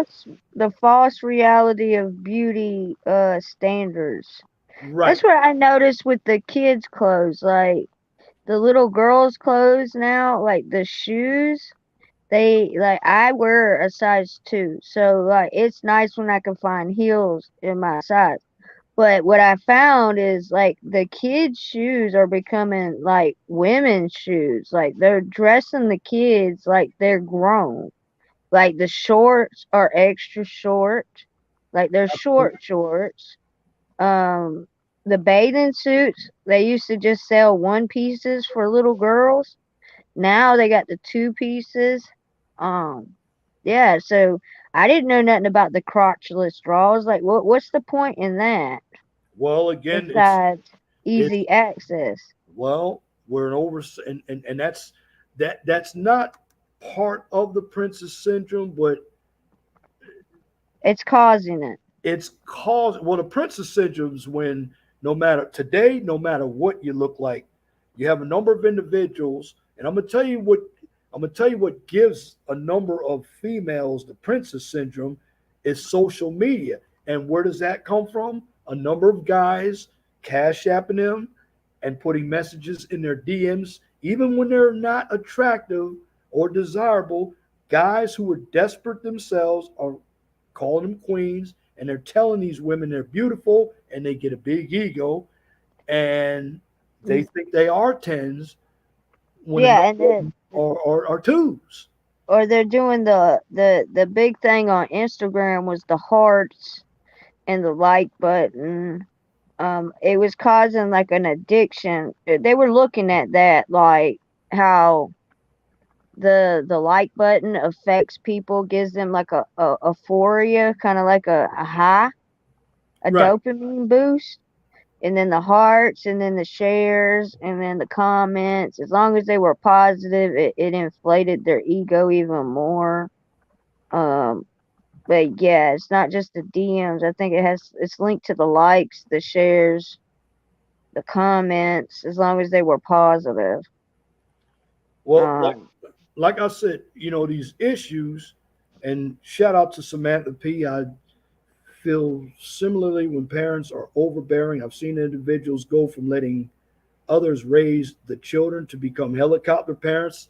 And that comment is true helicopter parents. And this is why you have a number of grown children still living at home as well, because their parents don't want them to leave. And then Brother Davis says, and that's true, Brother Davis, the baby boomers are an extremely narcissistic generation. I think this is the reason Generation Y is extremely narcissistic. Generation X seem to be in the same group. Well, it all started from the baby boomers. That's correct. And Samantha says my niece is going to be one of these monsters. I've seen her kick an animal, and her mom just straight out denied it and asked her if she did it. A 3-year-old, when I saw it with my own eyes, and that's permissive parenting too. Um, that's not. That's just ignoring being a parent. We have to correct them early to get well, them right. well, you have a number of parents who are still children themselves, and Yeah, I guess what she's saying, the first thing that happened, she was trying to blame the cat, but uh, she actually saw the 3-year-old kick the cat. that's why I'm glad I waited till I was 25, like, to have children. Like, it was a better like age for me. Um, Well, absolutely. so And it's like I did see a lot of that with the younger girls I went to school with that had kids as kids. I noticed like they didn't want to be parents, and the parents raised the kids, the grandparents. So it's like, yeah, I think the ones that are having it in having children in high school, are a lot of them ain't ready mentally, and some of them just suck it up and have the kids because normally their families are pro life, but it's like, yeah, right now, they're kids raising kids. well, absolutely. Now, getting back to this, as I was saying, um, parents, they basically have this real misconception when it comes to their daughters about being affected by messages.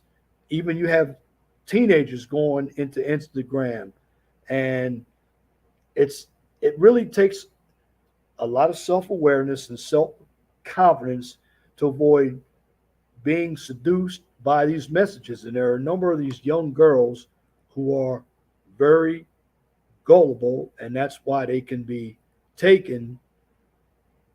And of course, again, when I say taken, taken by the wrong guys, used for human sex trafficking. But when it comes to princess syndrome, it just isn't solely about appearance and impaired body image. It's also important to consider the other messages that your daughters are getting from the fairy tale life.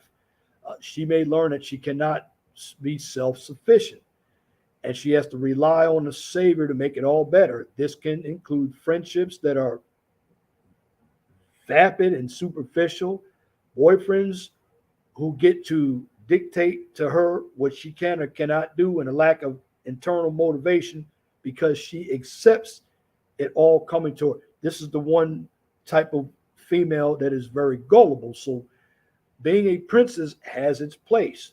No, it doesn't. There's no such thing as a princess here in the United States. Being a princess who was empowered to create her own kingdom herself is a much better opinion. Well, don't even tell her that. That's when she gets an inflated head. So, A woman must have wrote this. psychology today, yes, based, yes, because You can tell. I can definitely tell because you got psychologists out here, and I do a lot of psychological content, and some of the information I read, women write, and I'm asking them what kind of common sense do they have. So Yeah, now, you just have to take what you need and leave the rest. Like she does point out some good things, but you can tell she's putting a woman's perspective on it at times as you read it. So yeah, you just well, well, yeah. here's some things you need to do, and this is across the board. Number one, question the media. Teach your children, or when it comes to the princess syndrome, teach your daughter to be an educated consumer and to think about the messages she receives. Start to help her formulate questions about things she wants, why she likes certain celebrities, why appearance may be important. So you got to help her develop her own ideas about what it means to be strong, independent, and confident, and seek out similar things within the media. Well, you got to understand, you got to have an understanding what strong and independent and confident mean. And when it comes to the princess syndrome, it's basically based off of appearance, and then you can add entitlement in there because she thinks she's strong and independent, and that confidence is false confidence. But now, in this day and age, you got to teach her about dressing appropriately.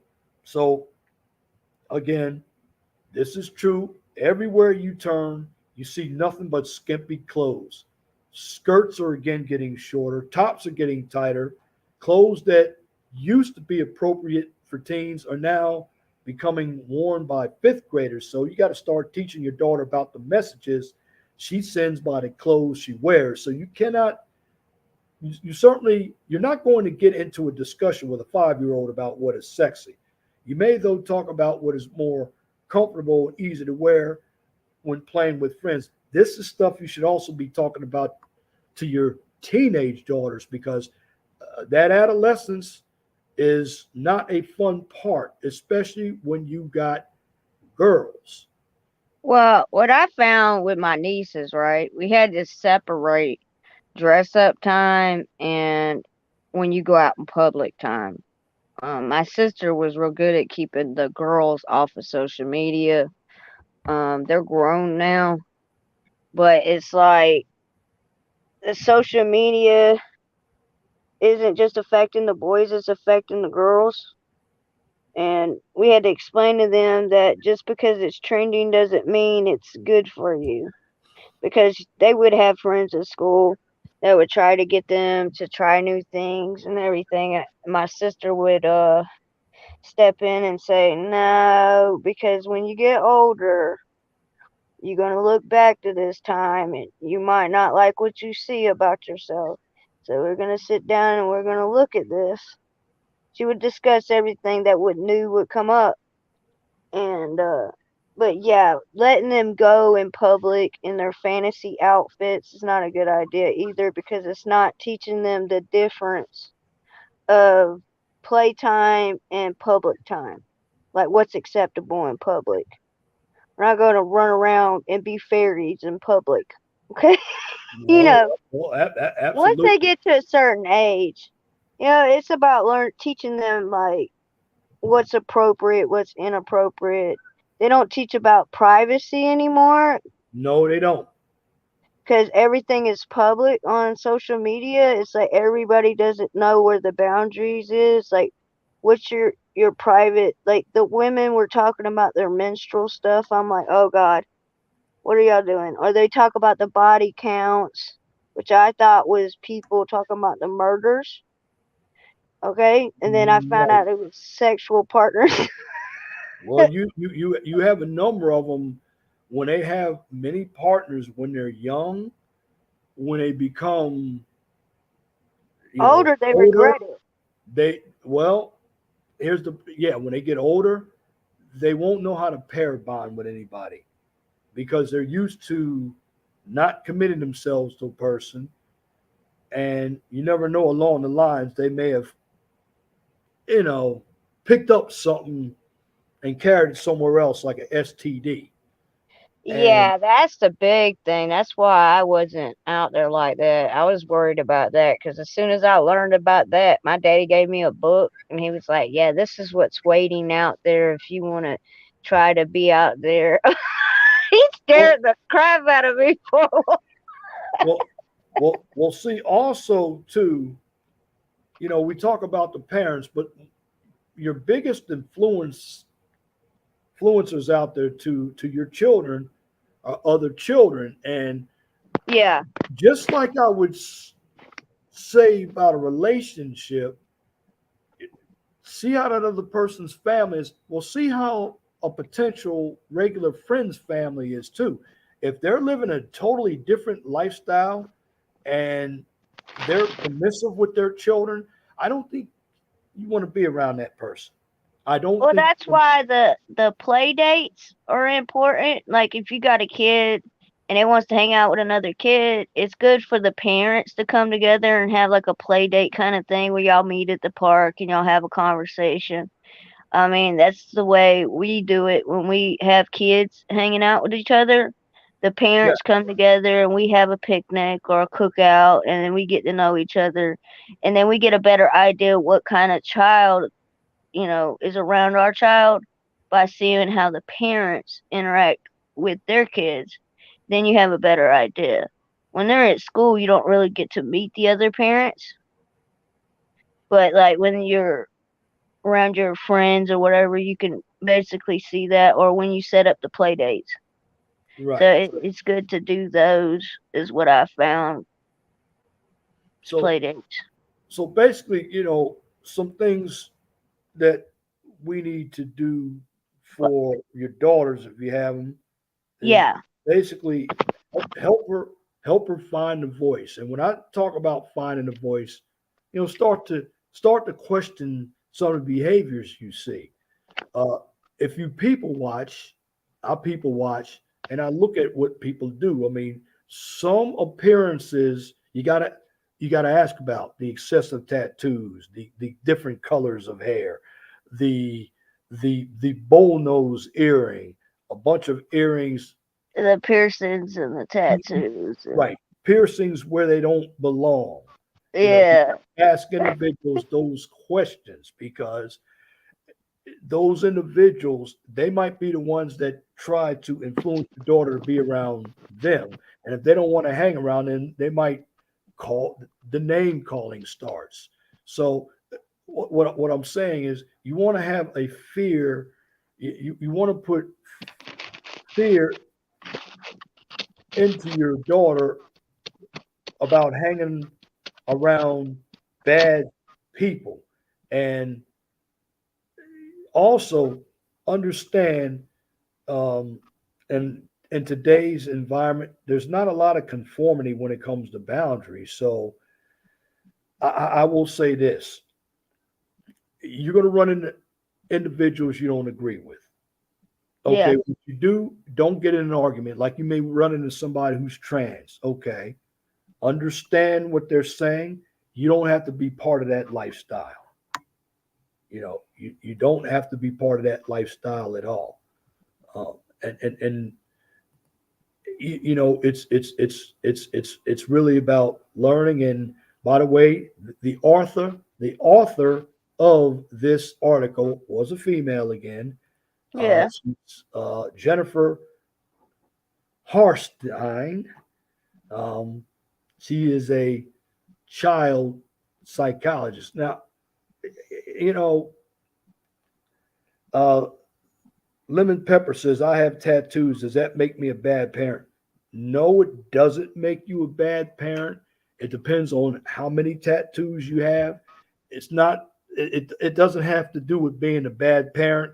It's how other people are going to View view. you. Now, you, Yeah. you might be, Like with the tattoos, I had to explain to my niece, like, because I worked at a tattoo parlor. I don't think a lot of people think about this. A lot of them tattoos are linked to gangs, and you might get mistaken. So I had to break that down to my niece because she got old enough to get one.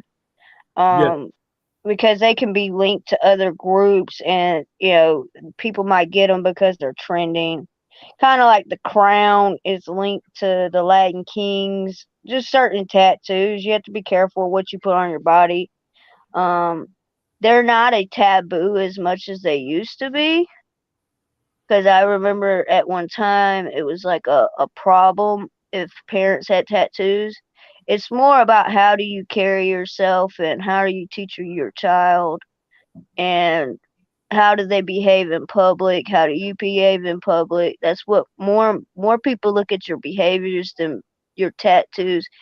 They can be distracting, but yeah, I don't think it's really an issue as it used to be. It no. may be more. I've never got any tattoos or piercings like that, but that's because like my neither one of my parents have It, tattoos. The it, majority of my family don't, unless they were in the military. Then they got those, those military tattoos all the guys get. right now, it just can't be art. No, it can be just art. It depends on what you're putting on your body, lemon pepper wings. If Yeah, you got a whole body full of tattoos, we're not going to look at that as something that's. I'm sorry, we're not going to look at that as something clean.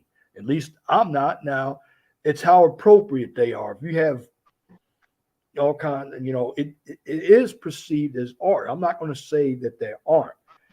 As for me, I don't prefer to have any, but yeah. I'm not It's going to just knock. it's certain people are going to look at it differently because everybody has a different perspective on it. Like you're Right, old school for one was, so your right, perspective is going to be a lot different than right. someone in another generation. So I'm not. I don't have. Look, if people want to wear them and they have a respect for me and my point of view, I'm gonna have a respect for you and your point of view, as long as you know how to justify it. That's all. And as long as you come to me with a behavior that is respectable and you're knowledgeable, heck, nobody's going to say anything, because you got people without tattoos who are pretty stupid as well. Don't forget that. But it's just something I never grew up with. So we're in two different generations here. Let me get to the poll question. And this is about the ego. 24 votes so far. Do a number of people in America have a problem with their egos? It's funny. 100% yes. And I still have zero no's. And there are a number of people out there who do have egotistical issues out here. They are. We're about 5 minutes. Now we are in our open panel where we can discuss anything that we want to discuss now, from the topic that I just talked about, the princess syndrome, to IPD, to ego, anything, and any topic. And I'm going to put the link up. So if you want to come up and join the discussion, we can talk about anything now. It's open panel time. I feel Ask, like I was in school for one. well, you're going to get the school like behavior here. This is the, like you said, this is the quiet side of YouTube. Yeah, which I appreciate it because you break down stuff. It's not all like all over the place. You do good with your panels. Um, you have good moderated discussions. Eh, It's just good to have some kind of calm because there's so much different kind of content on YouTube. Because I've been like going all over the world. The other day, I talked to a duck, an animated duck. Right. It was wild. His name was Mr. Quackers. You know how weird it is to talk to an animal, an animated animal, and it's actually a person. They're just using their avatar. I felt Well, like I was in a cartoon, man. I wasn't high, I wasn't drunk, none of that. Okay, this was really happening. I felt like I was in Wonderland. well, just like I set up here. I mean, and I'm gonna be breaking down some more. Now, I used to do pre-recorded videos on these topics, but now that we have a panel, I'm going to be bringing these topics out a lot more because this is my speed. I like talking about psychological issues. I like talking about the real world. I live in the real world, and because all these psychological issues, uh, they're they're happening out here. Shout out to Lawrence. Lawrence said, "This is off the subject, but my beloved cat is ill, and we're doing all we can. We fear he may be dying, as he is 16 years old. Well, keep him in prayer." Yes. Hopefully your cat's okay, Lawrence. I had an old dog one time. He lived for. I thought he was gonna live forever. We all get our. We're just passing through, man. But the Well, the psychology stuff that you're covering is what we're seeing in real time happening on YouTube, actually.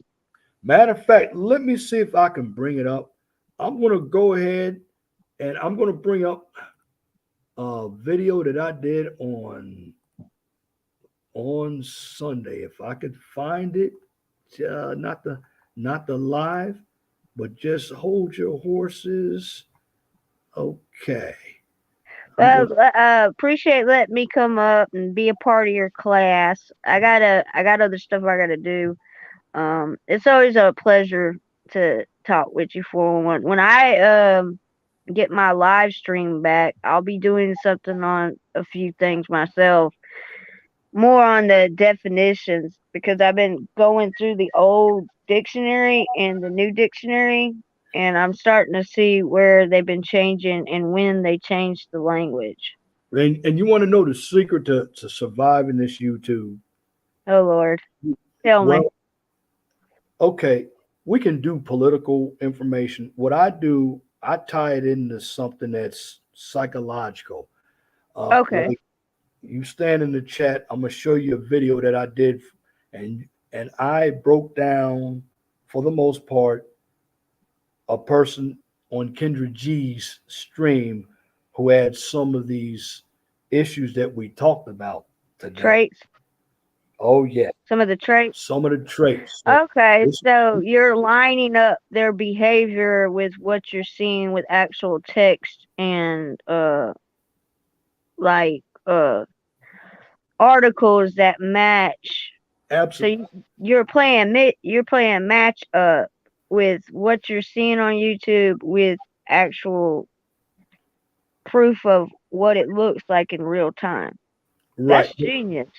Well, that's what you got to do. Okay, Okay. that I mean, it's called consistency because I see it out in the real world, how people act, how people drive. Look at how people drive. That's one way. Look at how they behave. You can tell something's off on some of these individuals. Now, I have a theory, and I'm not going to mention it on this stream because my channel could go away tonight if I did it for some misinformation. Yeah. So Disclaimer, disclaimer. that's right. Because something.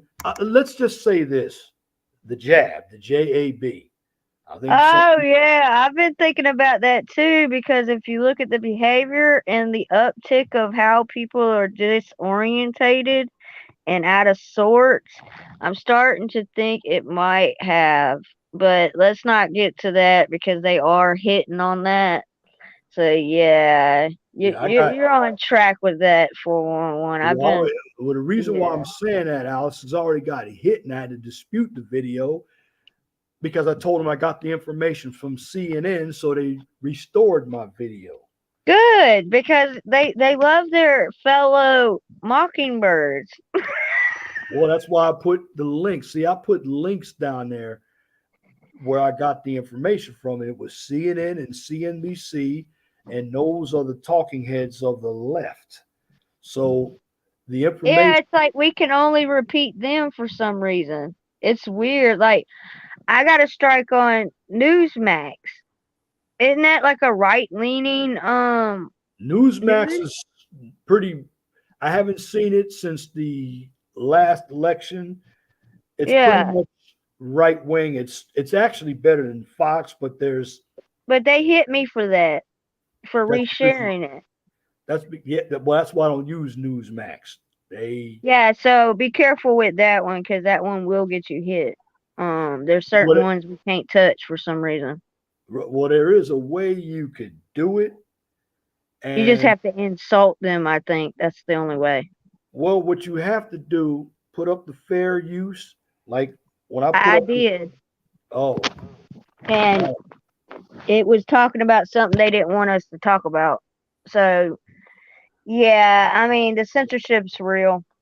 If you can, you can start like looking in the Rumble and you'll be able to double stream your content from here on YouTube to Rumble because that's picking up speed. It's just another way that you can get your word out and get your content out.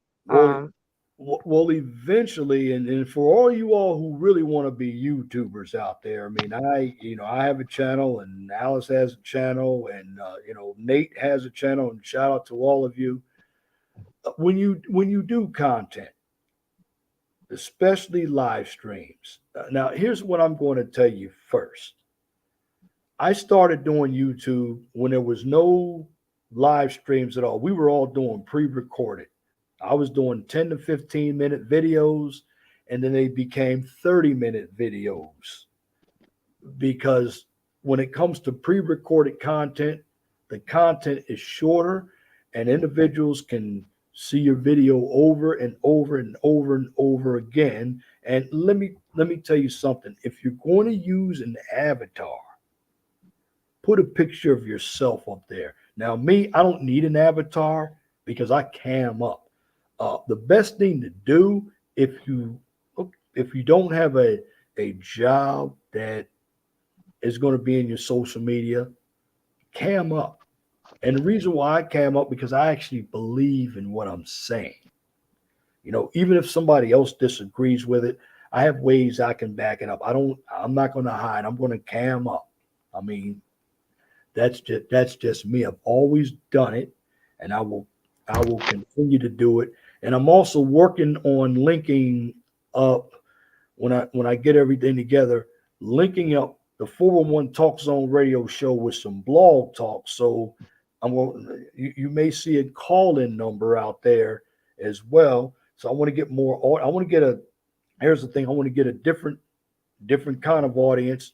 Have people up here like you, Alice, and Red Pill Rage, and some other people who want to deal with this type of content because what everybody else is missing, they're missing the behavior. Do people? Yeah, that's why I was talking about how it links to it, how it affects it. Like with my channel, it's just been always been like a video log because I wanted to get people to critically think again, to see me processing through situations also because I don't think people think about the process. And that's why I was like I started recording, I think it was like 2017 where I actually started recording myself, and it wasn't just for my people that were sub to my content. I was able to see me grow. Like I could look back 6 months and then look at my content and say, okay, am I still thinking this way? And what has changed? And I was able to like, that's why diaries are good when you're dealing with stuff. But I was doing it as a video log so I could see the process. Am I acting the same way, or did I learn something? Have I changed? What have I changed? Is it for the better? Has it been for the good? You know, Uh, that we don't talk about processing anymore either. Like well, taking the time to do the self reflection, well, you and won't. it is painful at times, though. You Uh, know. Here's an idea that I have. If you really want to do some pre-recorded content, you can do it on YouTube. Get a Zoom account because Okay. I do a lot of videos on Zoom. Okay, pre-recorded account. It's pre-recorded, and I can use that my own pre-recorded content, and I can I I I can put it out there. Well, It's you also can do it with this if you go to your when you're trying to share it, you can go to when it says link to your account, you go yes, to the public, unlisted, and then private. If you're trying to do a pre-record with your live on one of these StreamYards, you just go to the part that says private, unlisted, and public, and you put private, then you'll have the date. You'll be able to record yourself. You might not have the audience, but then it'll show back up. Like you'll be able to upload it and it be pre-recorded. That's if you don't want to have so many apps on your laptop or whatever you're using. I yeah. don't really like camming up when I get on panels because I've had had a lot of situations here lately. No, So no, I yeah, so you know, I well, just like talking with you. no, no. See, when it comes If to you can cam up, do it. It it, gives a better presentation. So right, yeah. I choose to do it. Um, it's just easy for me to do it. Um, I don't know, it's like trying to share screens. And I love now. Here's actually no, that's is that Well, mine? I do have to go 411. So it's like I'll be in the chat. But yeah, you made Okay. some good suggestions. But yeah, with me courting and about to get possibly married, I have to behave now. So like he's on my ass. Well, you So should. I don't know where it's gonna go right now. It seems good. We're taking things slowly, so yeah. This is brand new. I told you, like, if it did happen, I wouldn't be on here as much, Well, and it's because I'm busy. I'm not here. I'm not here every day either. I used to be here every day. Yeah, he knows that I talk to all y'all. Like I've been checking. He's been checking out y'all's content, Well, and he thinks that y'all are doing a good job in spreading the word, welcome to come on. getting people to Welcome to come think. on my panel up here at any time. And wants to. Well, he don't really do the social media. I'll try to get him to come one day. One All day. right. All right. Okay. Well, you have a good night. All right. Well, thank you for coming up. All And right. Bye. all right. Well, uh, we we had a good stream, and we're gonna continue. Let me go to my chat. Brother Davis, I think the root is folk not having a solid internal identity. That's facts. Brother Lemon Pepperwing, 69. Internet is a major cause of declining the general intelligence of human beings. Excellent point. That's because a number of people who are on the internet, most of them who are on the internet, in my humble opinion, they really believe that this is real life. The internet is it's virtual. Yes, I'm speaking to you into a camera. This is a live stream. But outside, I don't know anybody except for people like Brother Nate because I've actually seen him in person when we were at the Manosphere meetup in Atlanta this past December. But getting back into personality disorders and personality traits, my focus is to get you all to see yourselves. I mean, I even learn a lot about myself when I do these videos. Uh, because I learned that I'm right about some things, I'm wrong about some things. But in essence, what I do is I teach. Now I'm not going to be the person that's going to be getting excited and yelling and screaming because that's not me. Now, can I get upset? Certainly, I'm a human being. But tonight's issues, I brought them to the forefront because they are happening. And they're happening, and many of us don't know they're happening. You have to look at people's appearance. Now, I know sometimes their outward appearance judgments can be made, but look at their actions. Look at what they're saying.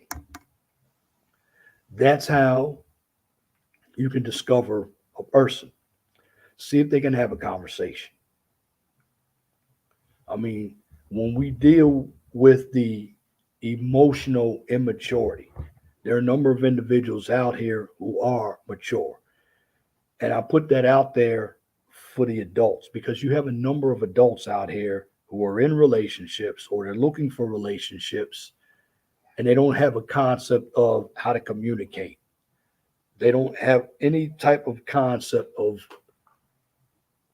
having social skills, especially if they have spent every minute of their life on social media or in front of a television trying to emulate what they see on social media. And individuals out here who believe that they are Instagram models. What happens if Instagram goes away? I know it's not going away, but if it did, a number of you'd be out in the street because a number of you are making your money off of Instagram. Now, do I want Instagram to go away? It wouldn't bother me one way or another because I'm not on Instagram. If I ever did use Instagram, it would be a platform to launch live streams. That's it, not to go and DM anybody. I mean, now, I want to get into this social media since it's open topics. I believe social media is still a good tool. You have to know how to use it properly. If you don't know how to use it properly, that's where you're going to find yourself in the most trouble.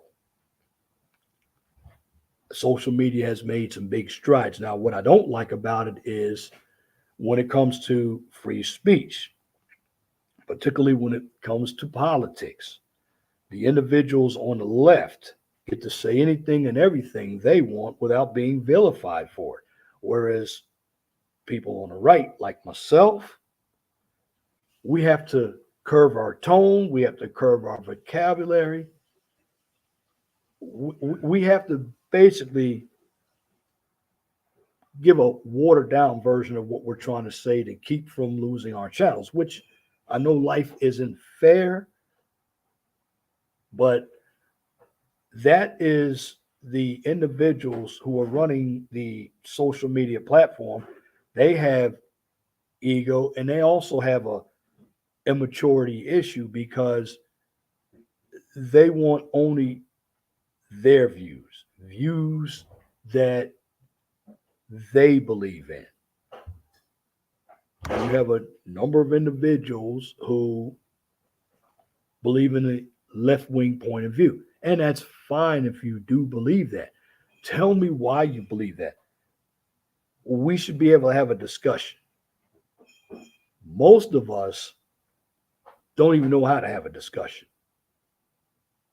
without getting emotionally charged. And when something doesn't go the way you want it, this is when you start acting very angrily.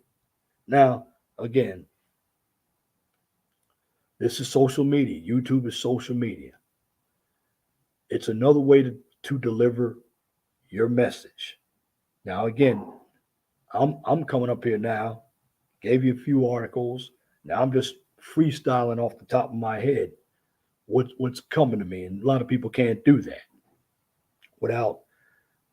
I don't have too many odds. I just Just go on and speak it fluently. Now, I want to get into understanding the real world here because there are a number of individuals out here who have no concept of the real world. I know when the pills were out, there was red pill and there was blue pill. Well, I will tell you this, dealing with the blue pill men that I've run into, they're very difficult to have a conversation with because they have it in their mind that they're going to get women who are not traditional to be traditional. You're not going to do that. You're just wasting a bunch of time. Why? Because they're comfortable being where they are, because society has made it that way for them. So, in the modern woman's mind, they feel like they have power. So, they've been artificially given power. And that's power to eliminate men.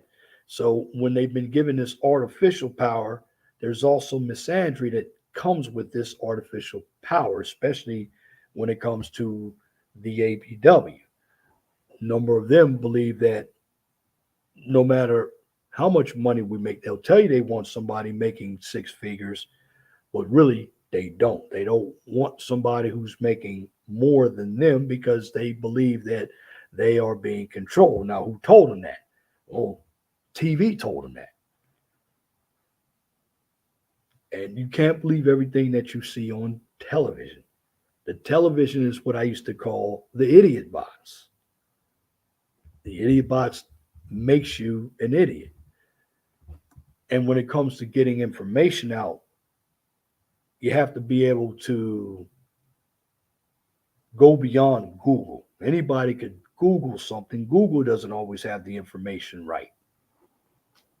But again, when it comes to social media is a good tool if you're going to sell a product.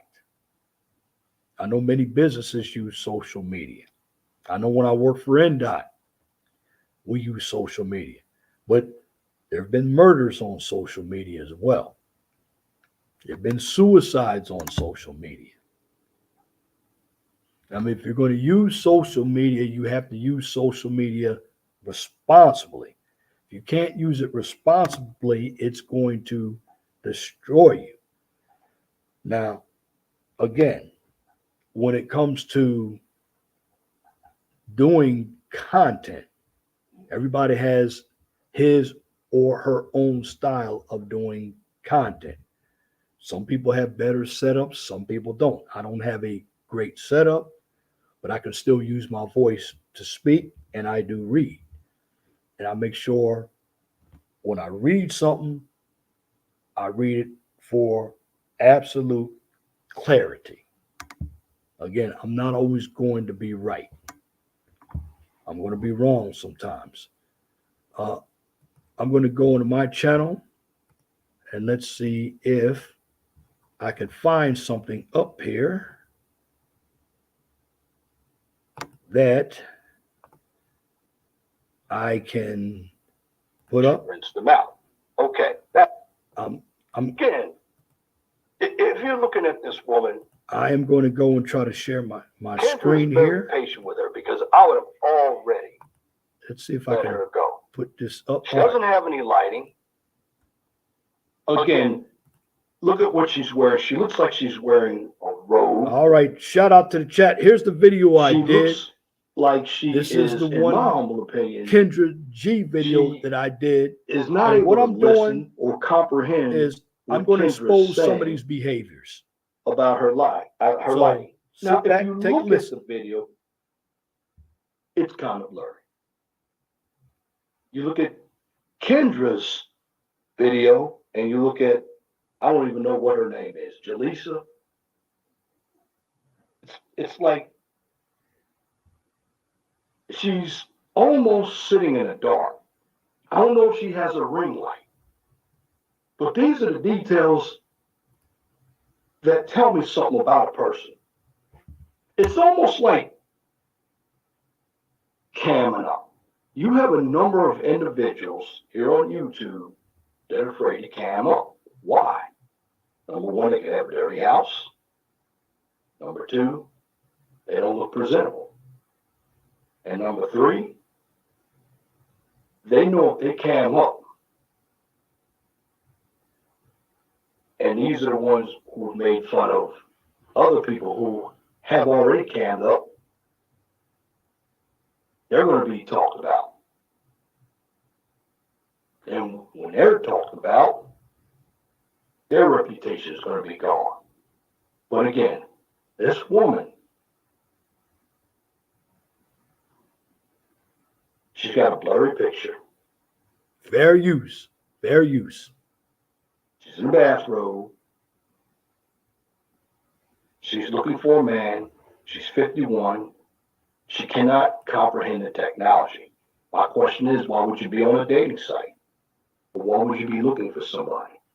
Fair use. Let's continue. It gets better. Now, I'm bringing this video up. This is one that I did a couple days ago. Now that I've actually explained to you some of the behaviors, this video that I did a few days ago, I want to see if you all can recognize some of the behaviors. If you can, put them in the chat. Fair use. Shout out to you, brother Mel. Fair use. Let's go. You turn around. The light got to be in your face. It's like a shadow, boo. Okay, that's better. That's better. Hi. All right, let's go. Let's try. I won't get frustrated with you. I know you've been trying to go on the show. I'm sorry. What's your name, baby? Channy Charity. What's your name? Channy. Channy? Yeah, Channy. So this woman, it says her name is Channy or Shanny. Which one is it? Is this woman for real? As a guy looking at this woman, are you going to? And I'm going to have some other material that's going to come from this new channel. In fact, if you don't believe women pay child support, I want everybody to check out, I believe her name is Vonda Bailey. She's a judge. I'm going to take some excerpts from her channel and I'm going to plug up here. But I'm going to continue to show you some of these red flags up here. Let's go. Fair use. Especially the older ones, because you have a number of women who are in my age group who are still raising kids and are raising their grandkids as well. Could that not have been a problem with the third husband? Did the kids like him? Because the third husband was a stepdaddy. Heck, the second husband was a stepdaddy. But in the end, when it comes to answering specific questions or really getting deep with this conversation, I believe she had issues before she got married. The first guy married her when she was more youthful. The third guy got her when she was in her 40s. Now, did she hit the wall? Because there are different ways you can hit the wall. I believe she had some psychological issues. And the third husband, he didn't want to be with her. The kids probably didn't like him either. Probably had both of them living at home. He didn't have any power in the house. Now, according to her, he might have not had enough money for her because she was probably making more money than he was, according to her. Now, this is what I'm thinking. But let's continue. Yes, I'm still legally married. We're not together. Okay, what are you going to... Okay. That wasn't hard for me to figure out. She's still legally married. Ladies, when you're separated, it does not mean the marriage has been dissolved. You have to go through court procedures to get the marriage dissolved. The papers must be signed.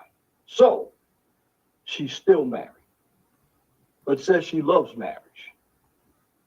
There's nothing wrong with loving marriage. But you got to be able to sustain a marriage. And looking at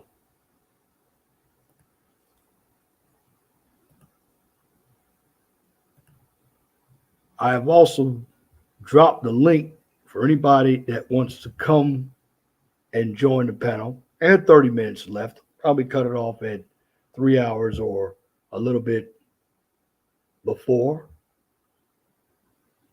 But again, this is a video that I did a couple of days ago. It's a woman who's married 3 times. Says she's looking for a man. Now, she had already had 2 children. One's 18 and one's 13. The first child, or the first 2 children, I believe, were by the first man. Now, the first husband died in construction. Feel bad, I work in construction. I know what types of injuries and fatalities happen in construction. She had a second husband. She said that second husband lied, but then she says, I didn't know how the relationship, I didn't know why it didn't work. So I'm looking at 2 issues that are conflicting. That's cognitive dissonance. She's 51 years old. She's looking for a man, but she has all of these high expectations, and they're totally unrealistic.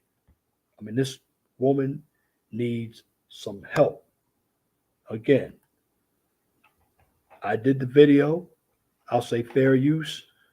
Watch and see if you can find some of these issues that I'm talking about. I'm talking about ego. I'm talking about Stockholm syndrome, manipulation, all kinds of personality issues. Fair use. Let's continue. her, she doesn't stay committed long enough. Maybe she got bored in the marriage. Maybe she wanted somebody else. But this woman is 51 years old. She didn't come on board this conversation with Kendra prepared to even have a man. So as a man, am I going to take her seriously? Hell no. Let's continue. I'm be officially divorced. We're working on it. So if you're married, why are you on my show? Because I need to meet somebody. Okay, that's the question. You're married. You say you need to meet somebody. If you meet somebody, where are you going to go with meeting somebody? Are you going to be a friend? Because basically, you're in a position that you're going to be smashed and dashed.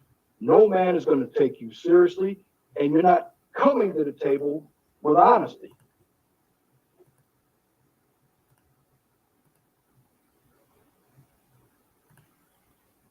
Now, again, this woman is asking for something,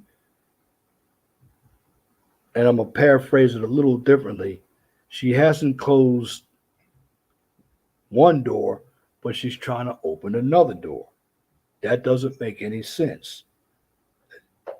She claims that she's looking for a man, but she's still married. Now, if this woman were part of a church and any guy has anything to do with her on a relationship level, that's adultery or fornication, according to the Bible.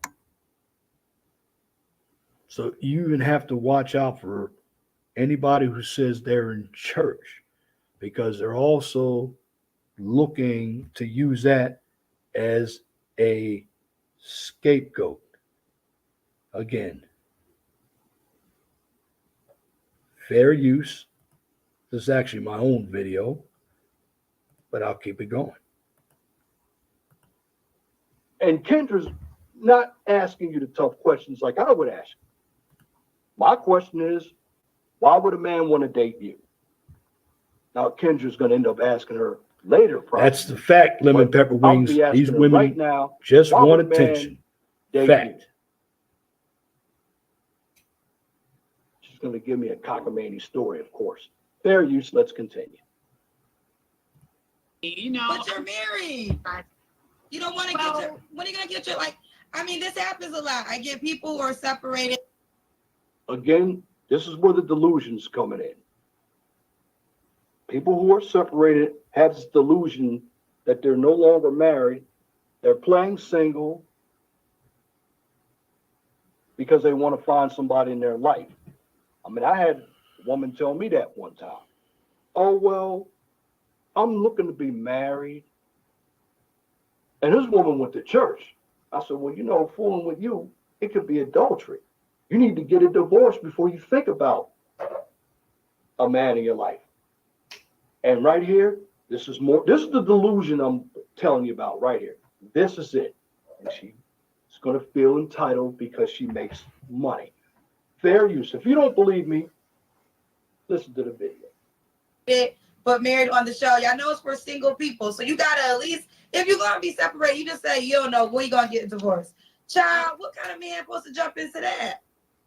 you'd be surprised. I'd be surprised. No, I wouldn't. Look, you're separated. I'm not going to take you seriously. I'm not going to take you out on a date. Hopefully, if all ends well, I'm hitting that ass at the end of the night. That is all you are worth. HT human toilet. That is your worth to me and probably some of these other individuals out here because you're coming up here with all this delusion like you are the prize. Who in the world is going to deal with, number one, you're 51 years old. You've already been married 3 times. So that tells me right there that marriage, you may love it, but it's not for you. So what I'm going to say is Shout out to you, Anti-Social Socialite Podcast. Welcome to the chat. Do is be by yourself or just have friends because in the long run, you're not built for a long-term relationship. You got too much delusion and entitlement going on right now. Fair use. Let's continue. You know, it's like we don't live together, so it's not like he's with me and I'm lying to anybody. I always tell people my situation. But so what if you don't live with each other? You're talking about a man, you're still married. Another man can't marry you until you get a divorce from your previous man. And then if that does happen, who?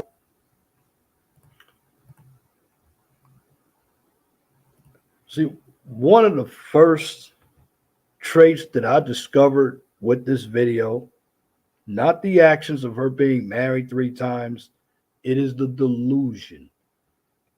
She came on this platform playing that she's single, hasn't gotten a divorce, but says she's seeking a man. She's totally delusional. She still thinks she is the prize, although she's made some poor decisions. But I don't even know if the relationships were all their fault because as a man, I'm only hearing one side of the story. First thing you're hearing is the delusion. And I'm connecting it to everything that I've talked about, showing you examples. Fair use. Let's continue. Who would want to marry you? That's the question.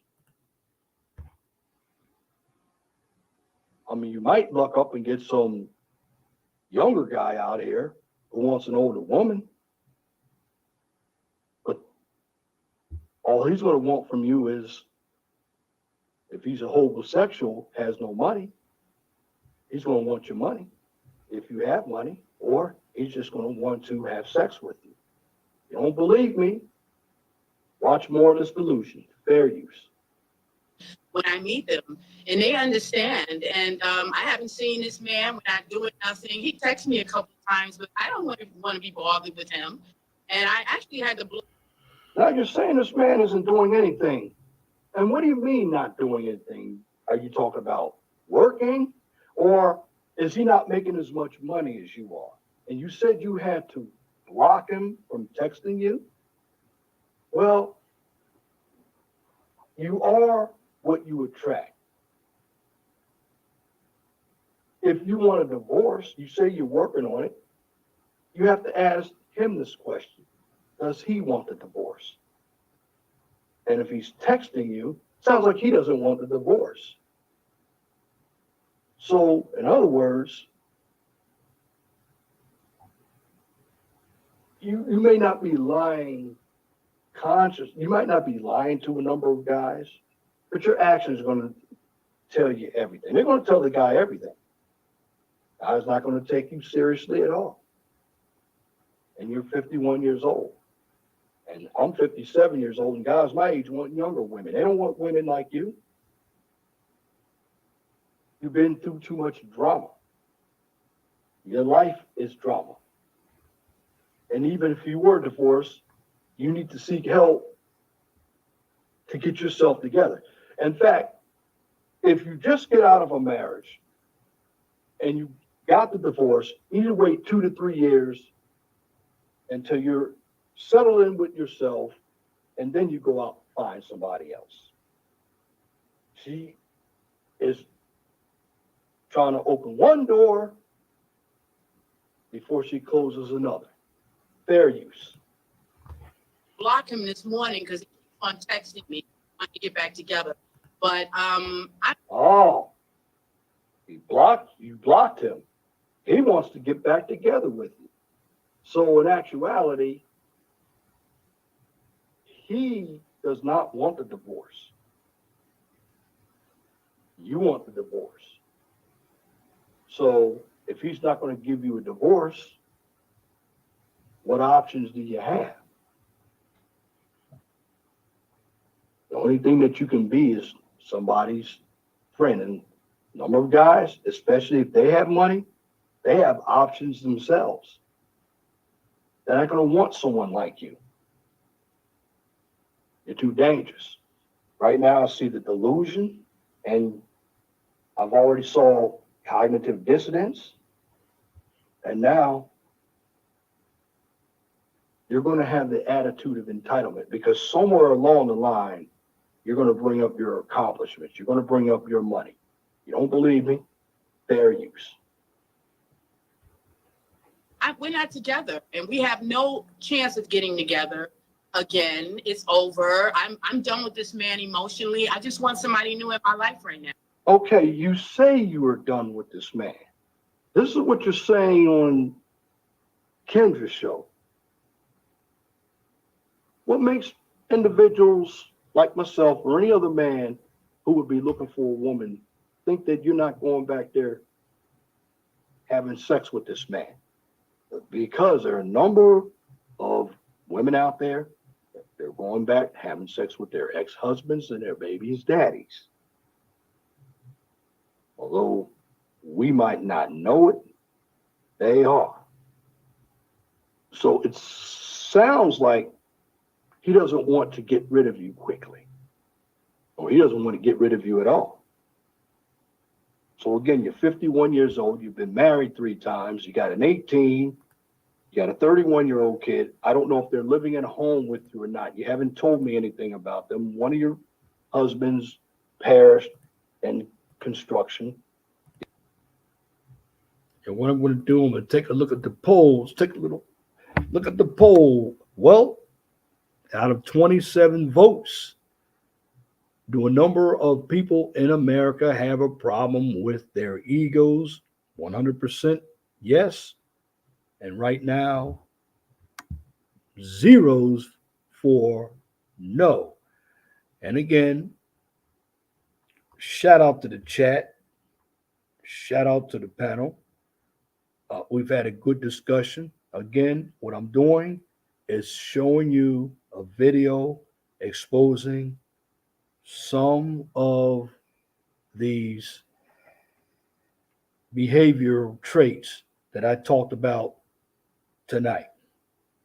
Fair use. Let's continue. You married another guy, you said he lied, and then you don't know what happened. That's where the cognitive dissonance came in. And now you have been separated and living separate from your ex-husband for 5 months, and you're looking for somebody new. Does that make sense? Does that make sense? Fair use. Let's continue. Yeah. So two questions. First question: the men you say that don't mind it, why aren't you with those guys then? Why aren't you settle down with any of them? It's just like I go places, I go to the supermarket, the gas station. I meet people here and there, and I just haven't met anybody that I really like yet. Also, now this woman up here thinks she's the prize just because you go to the supermarket or the gas station. What do you look like when you go to the supermarket? Do you have a bonnet on your head? Are you approachable? These are questions that Kendra's not asking, but I would ask. And then, how are you communicating? You say because you don't like. Well, just because a man says hi, it doesn't mean he likes you either. Or just because he gives you the eye, doesn't mean he wants you either. So you're now talking like you're the prize. You are not the prize. You're a 51-year-old delusional woman who thinks because you are a woman that a man should date you. But you got too many red flags out here, and I'm already seeing it, and I'm not even asking you the questions. So, men, this is what you have to do when you deal with a woman. You have to vet her and vet her good. Don't trust a big butt and a smile, because that'll get you in a lot of trouble. Start getting into her mind, mental state. Because if she's not together mentally, I don't care how good she looks, she's going to be dangerous. And it could bring your life down. Fair use. Let's continue. So I live in a suburban area, and it's mostly, I'd say predominantly white. And I just haven't really met anybody. Black men, I prefer to be with black men. And it's mostly predominantly white area. So there's really nobody hanging around. And I'm always driving. I'm always in the car. So it's Okay, so you claim you want a black man. You live in a predominantly area that is white. You want a black man. So there are not a lot of black men around. Okay. But you're not out there walking around. You're driving. Salute. What's going on, brother Melly Mel? Salute to brother Full Circles. Long time no see. What's up, brother? Own houses? I mean, you say you own all this. What's going on, my brother? Welcome to the chat. What's with this delusional chick right here, man? You see what I'm? That's why I brought it up. This is a video that I did. Go ahead, brother. I say let the bitch go. If I see that man, if I see her husband, or now probably ex-husband, and if he's still fighting for no, I'll tell him, yo, you better let her ass go, because it's gonna destroy you even more at the end, that she don't want you no more. Let her go and you move on to something better. Urge. This is why, you know what I'm saying? Like, a lot of these dudes, they overfight more than what they supposed to. I don't know why is growing up that make it seem like you got to fight for your marriage and everything. No, it has. The only thing you fight for your marriage that's worth it, she has to be willing to put in the work also too. She's not willing to do the work, so let her go. She's delusional. Look at her right now, like you need to like. I mean, you see the picture video right here. She's in a certain light that she's covering up herself, her face and everything. Think she's still the shit. I'm glad you caught that, Mel, because that's exactly this. This is a video that I did. This is my own video. I did it on Sunday. I've already exposed the delusion. Now, I'm going to play it again, and you'll hear some more of what's wrong with this woman. I'm yelling fair use, but it's my own video. But well, where do you own this property? Here we go. You're in upstate New York in the suburbs. What do you expect to find in the suburbs in upstate New York? Now you could be in Nyack, you could be in Westchester County, you could be in White Plains. you haven't really specified where you are. But the reason why you're not meeting men is you're driving in your car. So you're acting like you're this businesswoman, the prize. But you've been married 3 times. And you're already separated, looking for a man. So right then and there, why would a man who has himself together, particularly a black man, you said you want a black man, why would he be looking for you? Answer that question. Fair use. Let's continue. It's kind of hard to really meet people up here like Valid at. So I got a question. What is the hold up on you getting officially divorced? Like, I don't understand. Like, why can't that be your priority of making your divorce finalized? That is my priority, actually. I've actually filed like, and I have everything because there's properties involved. There's a lot of money on the table, a lot of things going on financially, and it's very complicated. Now, Mel, you're going to hear her expose how much money she makes. Got an attorney involved, and I filed for a divorce officially 2 weeks ago. So I am trying. Okay, you filed for it 2 weeks ago, so you say you have properties involved. Okay. Did you, for your husbands, like I would tell a man, did you have a prenuptial agreement? I mean, yes, with properties, it's going to take a little longer, but you just filed, according to you. So until the divorce is final, you shouldn't be looking for a man. Because all you're doing is bringing more and more chaos to his life. And men, we want peace. We don't want chaos. Fair use. Let's continue. But this thing is going to take a while because he's just not going to give in. And it's just really complicated right now, Kendra. Okay, if your life is complicated, you must be singing some Leela James. It's just too complicated. If your life is that complicated, you don't need to be out here dating. That's what you need to know. I mean, you already have a broken ankle, so your health isn't where it's supposed to be right now. You said you're going through a divorce. You have all these properties. You have lawyers. Why are you looking for a man? That's the question. Fair use. Let's continue. So you just filed for divorce 2 weeks ago. Yes, officially, yes. You know, we're gonna proceed, but you're a red flag to me. I really think. I mean, I'm gonna be honest. Like, I get people. No, you should not proceed. That's the problem, Kendra. This woman is not dating material.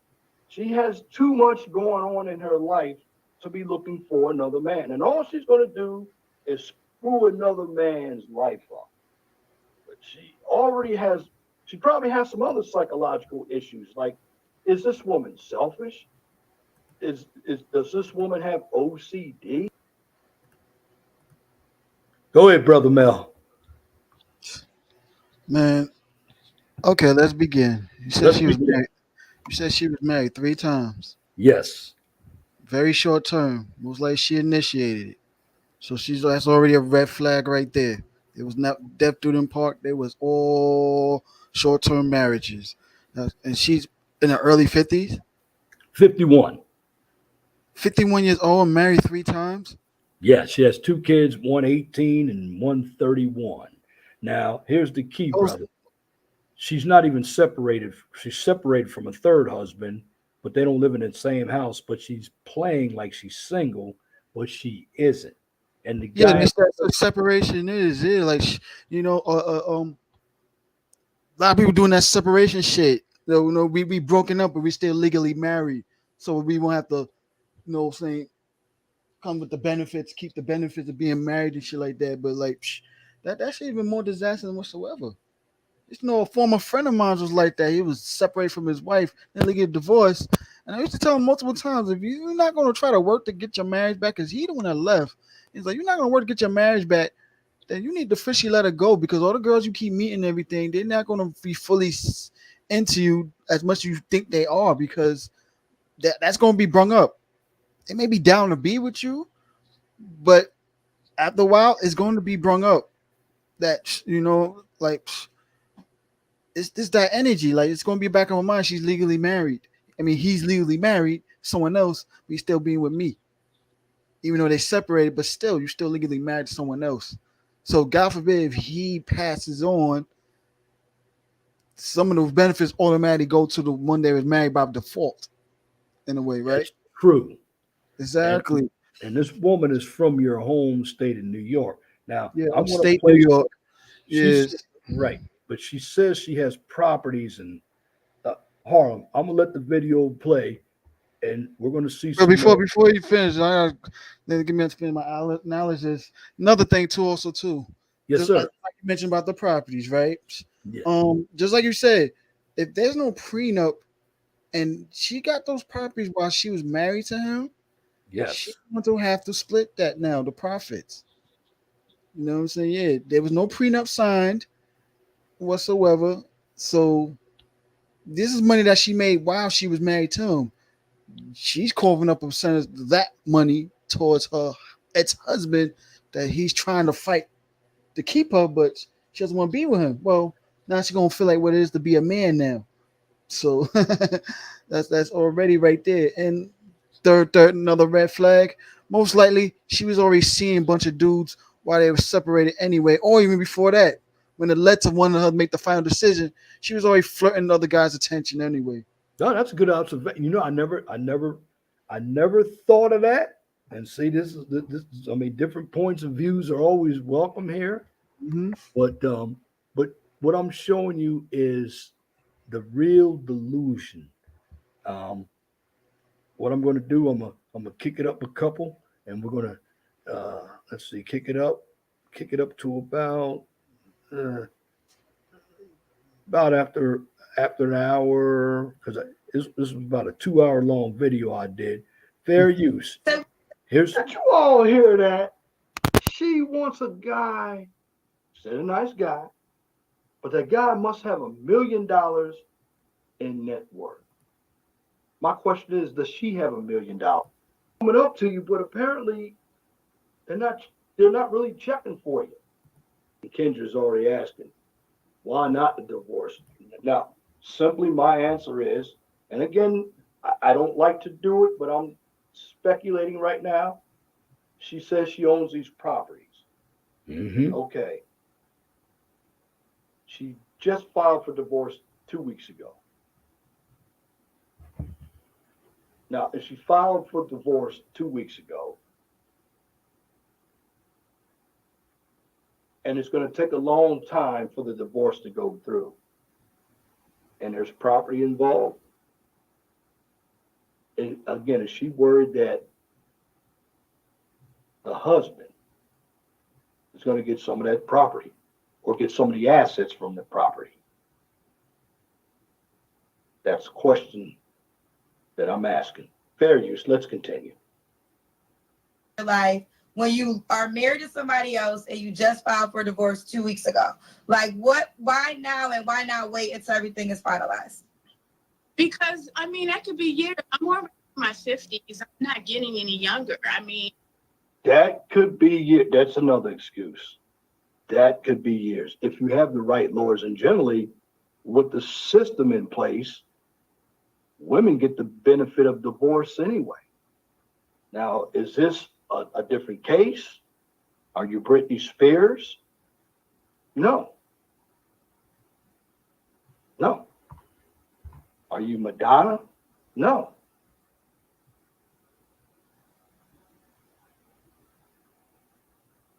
And maybe you want your cake and eat it too. Maybe you don't want the divorce. Because it's easy to come on social media and say what you really do want or what you don't want, but it's your actions. And I just see delusions of grandeur here. She's not telling the truth. She's 51 years old. Well, what you should have done is vetted that guy before you married him. Or you shouldn't have married him at all. Because at that time you were in your 40s. You should have known better. You should have learned from the first two marriages. Apparently you didn't learn. And now the hammer may be dropped on you. But don't drop it on any of these men. Don't involve any of these men into your chaotic life. Fair use. Let's continue. I'm not gonna. I'm almost 60 years old. I mean, you know, I still have some years left. I mean, I don't think I look all that bad. If I wait years, you know, I may not even be around in years. Tomorrow is not promised to anybody. I would love to meet somebody and be. Now she's giving a sob story. She says, I'm getting close to 60. You're a decade away from 60. And it's not what you would like to do or who you would like to meet. You got to be in a position to meet that person. And right now, you're not in that position because you haven't solved all of your problems. And it's not fair to the guy. You're thinking about yourself. You're not thinking about him. But karma does take effect. Won't come back on you. Fair use. Let's continue. Relationship. And I know I'm a good person, and one day God will bless me with someone. I go. No, I don't think so. You know, I meet people. Stop Yeah, I don't think so either. Want to bless you. I don't care if you go places and you meet people. They're not knocking down your door. Honestly, they're not. Let's continue. Fair use. A lot. I go to gas station, supermarket. There's always somebody coming up to me, but it's just I haven't been. There's always somebody coming up to you, but apparently, Why is she on a dating show like this? If there's people coming up to her. That's exactly, Mel. That's what I'm asking. She ain't got no game like she thinks she is. She's not surprised. She's not the prize. There you go. See, here's the thing. Pause the video. Coming up to you. I know. Here's the thing. Not asking you. She gets attention from guys that she don't want. Those are like her energy boosters. Right. You know, her power ups. So she feel like those are preparing her for the actual man that she wants. So let me get a little charge from guys that don't want me but still worship me. And even she get a kick out of turning them down. Those guys don't matter to her. It's just like when you heard Aisha Curry talking about I was online. I want at least know the guys is looking, even though I don't want them. I don't want to take their number, but at least know they're looking. That woman got 1 million followers on her Instagram page. She was getting attention from guys. It's just that the fact is she wants to get the attention from the guys that she deemed more attractive than her own husband. The same way her husband was getting that attraction from females that she knows is more attractive than her. So she could try to up on him like that. So the ones that she didn't desire like that, for real, like it don't matter to her, like and everything is. So that's why she'd be like, she ain't getting attention from guys. Because the guys that she find attractive that she actually wants attention from, she don't count them. She don't want them. And that's with this damn old broad right here. She getting attention from thirsty dudes that she don't even find sexually desirable. Don't matter. And shit. But that's why she's using that as a leverage advantage. It's like a big moo cow who sleeps, gets smashed and everything by a guy that's not even won't even show out in public like that. But the fact is she got sex. That's all that matters. That boosts her confidence up.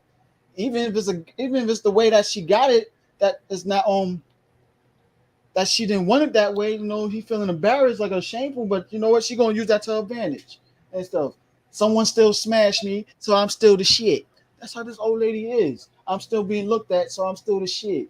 But that's a fact. Now she's going to go into the part about her money. Fair use. It's almost like a high and by. And then you're going to say you're not interested in that guy. He might not be interested in you. It's a two-way street out here.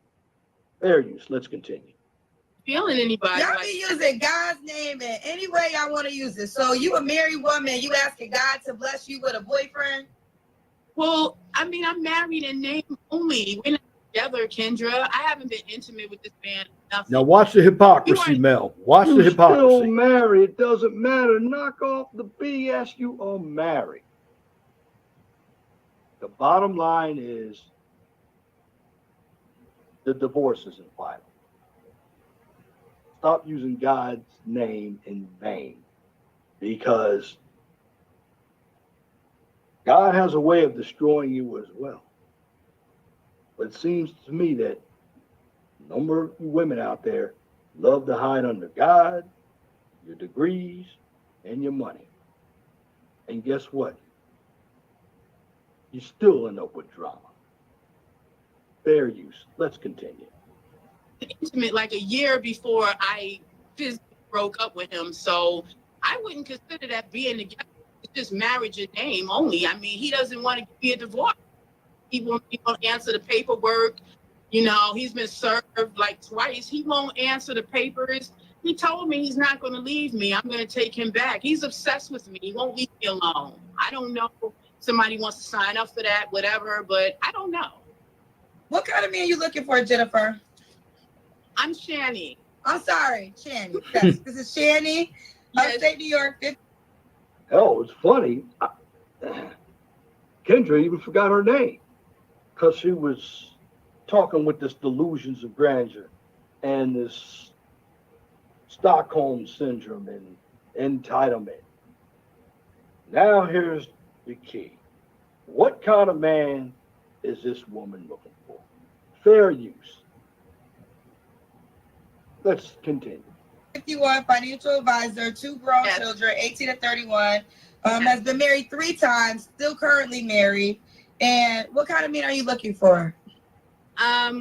Just a nice man, nice guy that has someone who has at least $1 million in net worth. Did you all hear that? She wants a guy, said a nice guy, but that guy must have $1 million. You hear that, Mel? $1 million.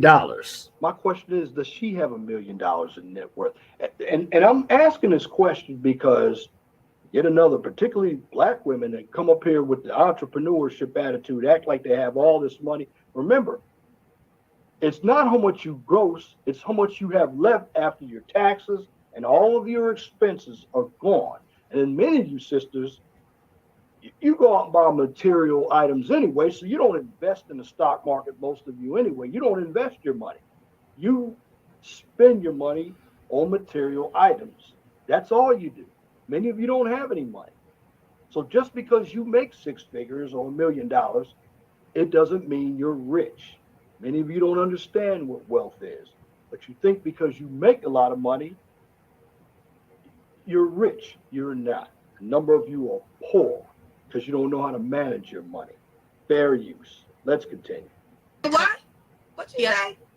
$1 in net worth. Wait, say it one more time. He has to have $1 million in net, or I'm not even going to date him. You hear 1 that? million. Now in scientific notation, we call it 1 times 10 to the 6th in engineering, which is 1 million. 1 comma 6 zeros. Net worth, or she's not dating the guy. She wants a millionaire simp. Let's sit back. Unfortunately, millionaire You got simps 2 are grown women kids. that are younger I don't than know if them. those grown kids are Exactly. You've been married 3 times. Now she claims she has all these properties. That's the problem. See, that's the delusion that I wanted to show you. And this is what she's asking. And you look at her situation that she's been in. I don't think she got as many properties as she thinks she is. Because you see how she was clear how what type of guy she wants. I want a nice guy that's a millionaire. And she wants someone that makes more money than he does. It means I don't even think she got all these properties like she claims she did. She probably got 1 or 2, or she knows she gonna probably get it from the divorce from her ex-husband. Probably his properties, or properties they both want to make while they was married, and then when they split, she knows she gonna get a percentage of that. So she ain't got no damn properties. Like, Well, she claims that she does. Let me go up a little bit. I'm just giving you little excerpts. The full video is out there. I did it a couple days ago, but I'm just giving you some excerpts on where all this nonsense is that she's And it's not talking. going to take you serious. Bottom line, you're 51 years old, you haven't grown up yet. You're living a lie. Fair use. Let's continue. And because as long as he's not giving her any of our money, I really could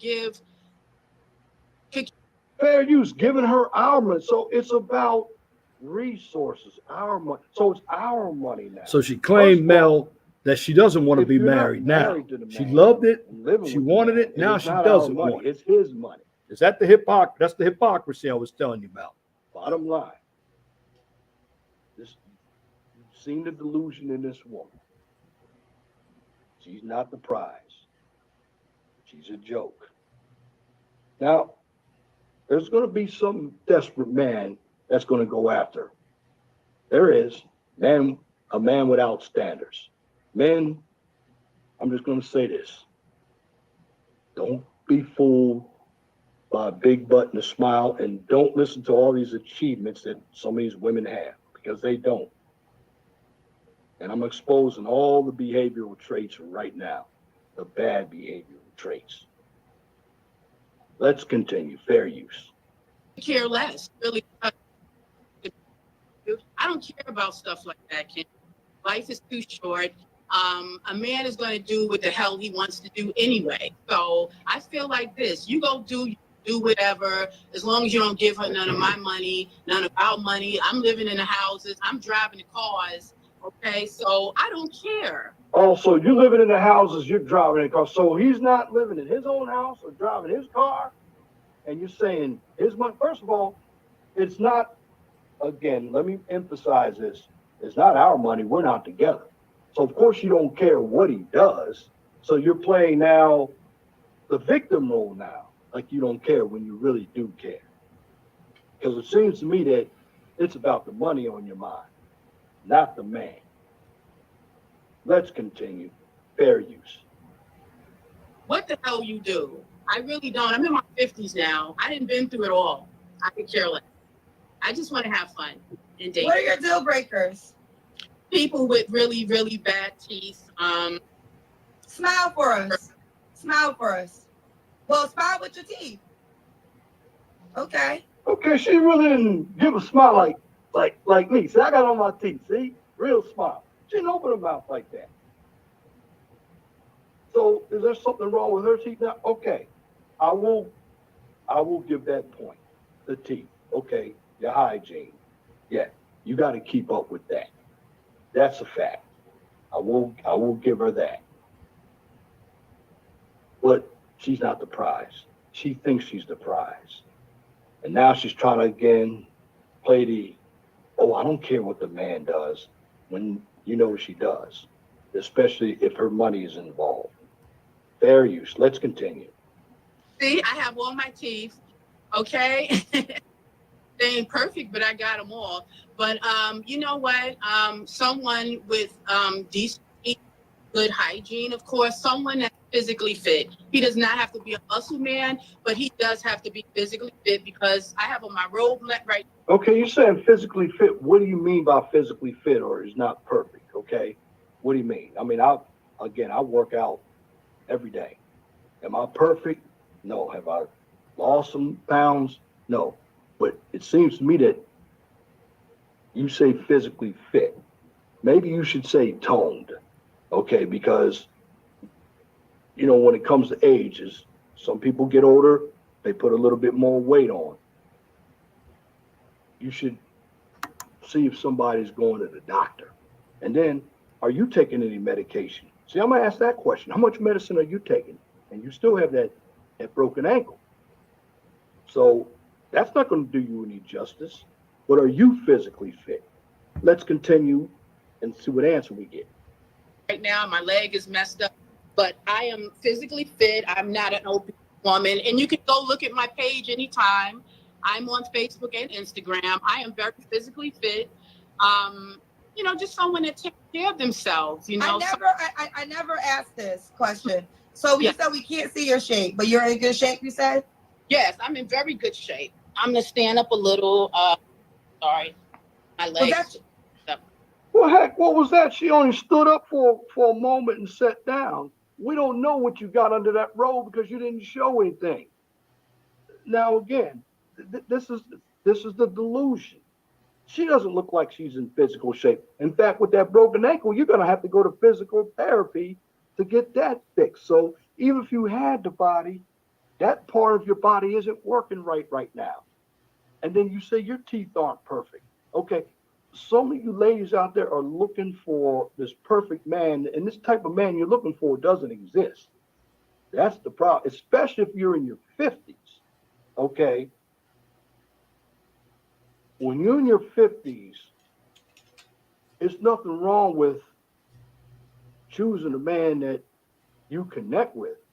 But some of the standards that you're requiring are unreasonable and unrealistic. Fair use. Let's continue. I tripped in. How tall are you? I'm 5'7". I wear size 12, and I'm about 183 pounds. And you're free to look at my page. I have a page. You can see definitely. Okay. Now, let me say this. A 5'7", you're 182 pounds, you wear a size 12. To some men, that's plump. And it depends on how you carry. And you didn't really show us in the Kendra cam how you really carry. You had the robe on. Again, you weren't prepared to even get on this live stream for a date. And you knew what position you were in. And in the end, my humble opinion, you're somebody that a man should not take serious. Because all you're doing, you're bringing drama to the table, and you're 51 years old. Fair use. Let's continue. Okay, what else? What else is your deal breakers, child? Just men, my deal breakers, men that are that hygiene, do not take care of themselves, do not take care of their bodies. Okay, we got that already. I don't want somebody who's funky. No, we all want people who take care of themselves hygienically. That's a given. Give us something brand new. Fair use. Someone that, someone with bad energy, I guess. What are you talking about this energy again? Look, you're either going to connect or you're not going to connect, and that's based on behavior. And that's also based on, do you really want to connect with this person as well? I mean, we're all talking about the vibes and this energy. Listen, that comes based on how attracted you are to that person. And you have to get to know a person before you start, chemistry. I hear everybody talking about chemistry. It's not chemistry, it's connection. You have to connect outwardly, inwardly, psychologically, and emotionally, and sexually. You're not dateable. Fair use. Let's continue. Are they gonna want to date you? Oh, That's yeah. the question. I don't have a problem. Like I said before, You don't have a problem, so why aren't you dating? You say you're dating, why don't you have a man? You don't have a problem? Of course you have a problem. You're in denial. Or you may not tell the man everything, because if you did, you'd have a lot to answer for. But there you go. You can hear the definite video in its entirety. I have it up there. I did it a couple days ago. We saw the last few bits when Kendra had to really put the bitch in her place like crazy. Yeah, with that delusional red flags that she got. You crazy? Like, yo, like, and then she talking about she don't want to give him none all the time. Like, Yeah. she wants a personal bodyguard to think she could scare her ex-husband away from her, and you use him like a damn toy and shit. Like, that's what she wants. When she wants a damn toy, a used toy. Ain't gonna happen like way. Like, you crazy? The fuck? But I just showed you all the delusion. She said she didn't like marriage. Everything that came through there. So you missed it earlier. I explained to you, broke it all down the behavioral traits, and I wanted to show you some examples. And I'll be showing more examples of those behavioral traits out here because there are a number of individuals out here, Brother Mel, who have those traits. And many of us we don't look at it, we don't process it right. Hmm. We've got too many thirsty men out there. That's really what she wants. She wants a simp. But nobody's going to deal with that individual regardless of how much money she makes if they have money because they know they have bigger options. She doesn't. She thinks she does. And that's why I wanted you to come up here and see this. That's why I wanted to show it to everybody the video that I did a couple of days ago, just giving you examples of that delusion. And you see it. And this is very true what's going on out here. And she's 51 years old and she thinks she's the prize. We're about over our three hour mark. What I'm going to ask is just you saw the video, Hmm. so your final comments of the night. What say you based on what you saw and the behavior you saw from this woman?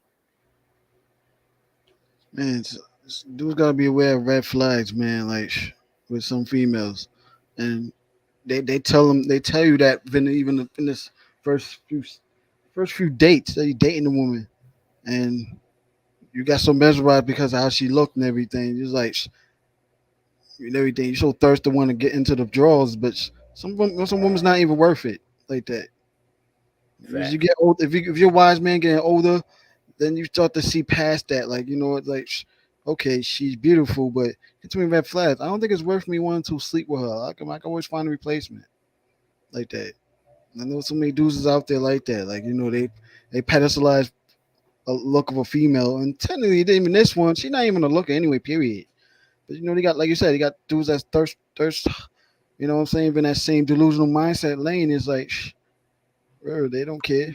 But this woman get dudes killed. It get men killed in situations. Absolutely. That dude that's like she already got a dude that's not willing to let go with me. He's crazy. He's crazy. Yes. And she's Yeah. trying to look for a idiot man that's gonna fight that. Like no, like nah, you got to handle that. I'm not. Nah, no, I'm not handling that with your ass husband. Yeah, like he did. The funny thing about it, she could get a divorce without him. Yes, she can. She doesn't need him to sign the divorce paper. You have to pay the extra money. What's that's the $200 more? They'll divorce without him. They will grant you a divorce without him in presence. Like, er, if there's no legal stuff to be split financially, all that stuff, yeah, boom, 1, 2, 3, divorce, boom, that's it. So, And that's it. But but there it is. Anything mhm, else you got? that's it. Yeah, stay away from this delusional woman right here. Yeah, but I got to go. All right, brother Mel. Thank you Brother, for coming up, my brother. You're welcome anytime, brother. Come through early next time. I'll be up there definitely. next Wednesday, my brother. So shout out to you, brother, and shout out to the chat, brother. All right, man. Thank you. Have a good night, everyone in the chat. Have a good night. Hope y'all enjoyed the show. All right, peace, my brother. All right, you heard it. And again, the night show talked about behaviors, ego, talk about IPD, immature personality disorder, or we call it immaturity or emotional immaturity. We also dealt with the princess syndrome. And we had, of course, open panel. And during that last video, I gave you some examples on what to see in a person if you are really tuned in and you saw from that video that I did. You can find that video that I did. Just go to the 411 Talk Zone radio show, click on that video. I'll put the link in my chat. You'll find that video in its entirety. And basically, what I do, I pre record a video and then show my own video on the live. Now, again, when it comes to behavior, you don't judge people by how they look on the outside. see how they communicate with you, and see how they behave. Now, before I go, let's get to the final poll question. And the final poll question I had are Americans. Are there a number of Americans? Are there a number of Americans who have egos? And I had a total of 29 votes. 97% said number of Americans do, and only 3% said no. And again, 29 votes. Actually, it's 90%, 96% yes, 3% no. And again, most of us don't understand that we're judged by our behavior. And if we find that we have behavioral issues, we need to be an adult, take care of our behavioral issues, because when it comes to the workplace, when it comes to relationships, even family, you'll find that your behavior can make you or break you. And again, this was a video that was done to break down and define a number of issues from what we see every day and from psychology. But in the end, do you want to have a life that's full of chaos? Or do you want to have a life of enjoyment? That all starts from you as an individual. Don't let your behavior become bad and it takes you down. Make sure you have a good behavior.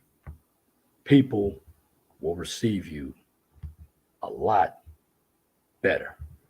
And that's my commentary for this edition of the 401 Talk Zone radio show right here on YouTube. If you like what I just presented, please comment, share, and subscribe.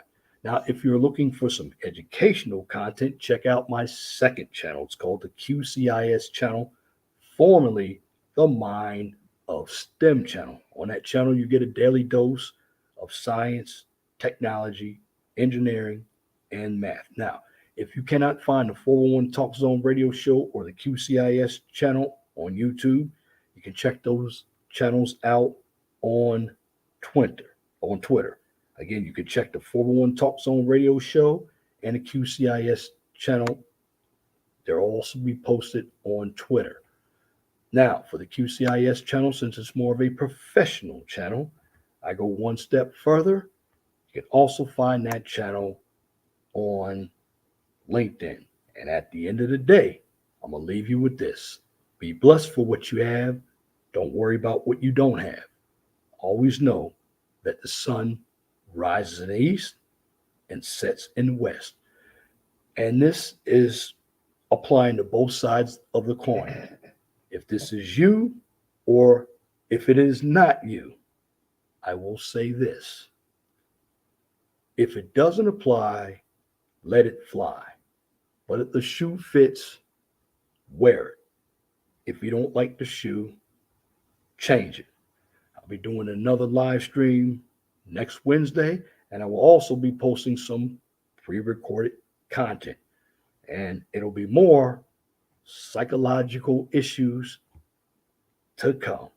So be there or be square. And once again, that's my commentary for this edition of the 411 Talk Zone radio show right here on YouTube. Till next time, my name is Leon Jones. I want you all to have a wonderful and gracious evening. God bless you. I'm out.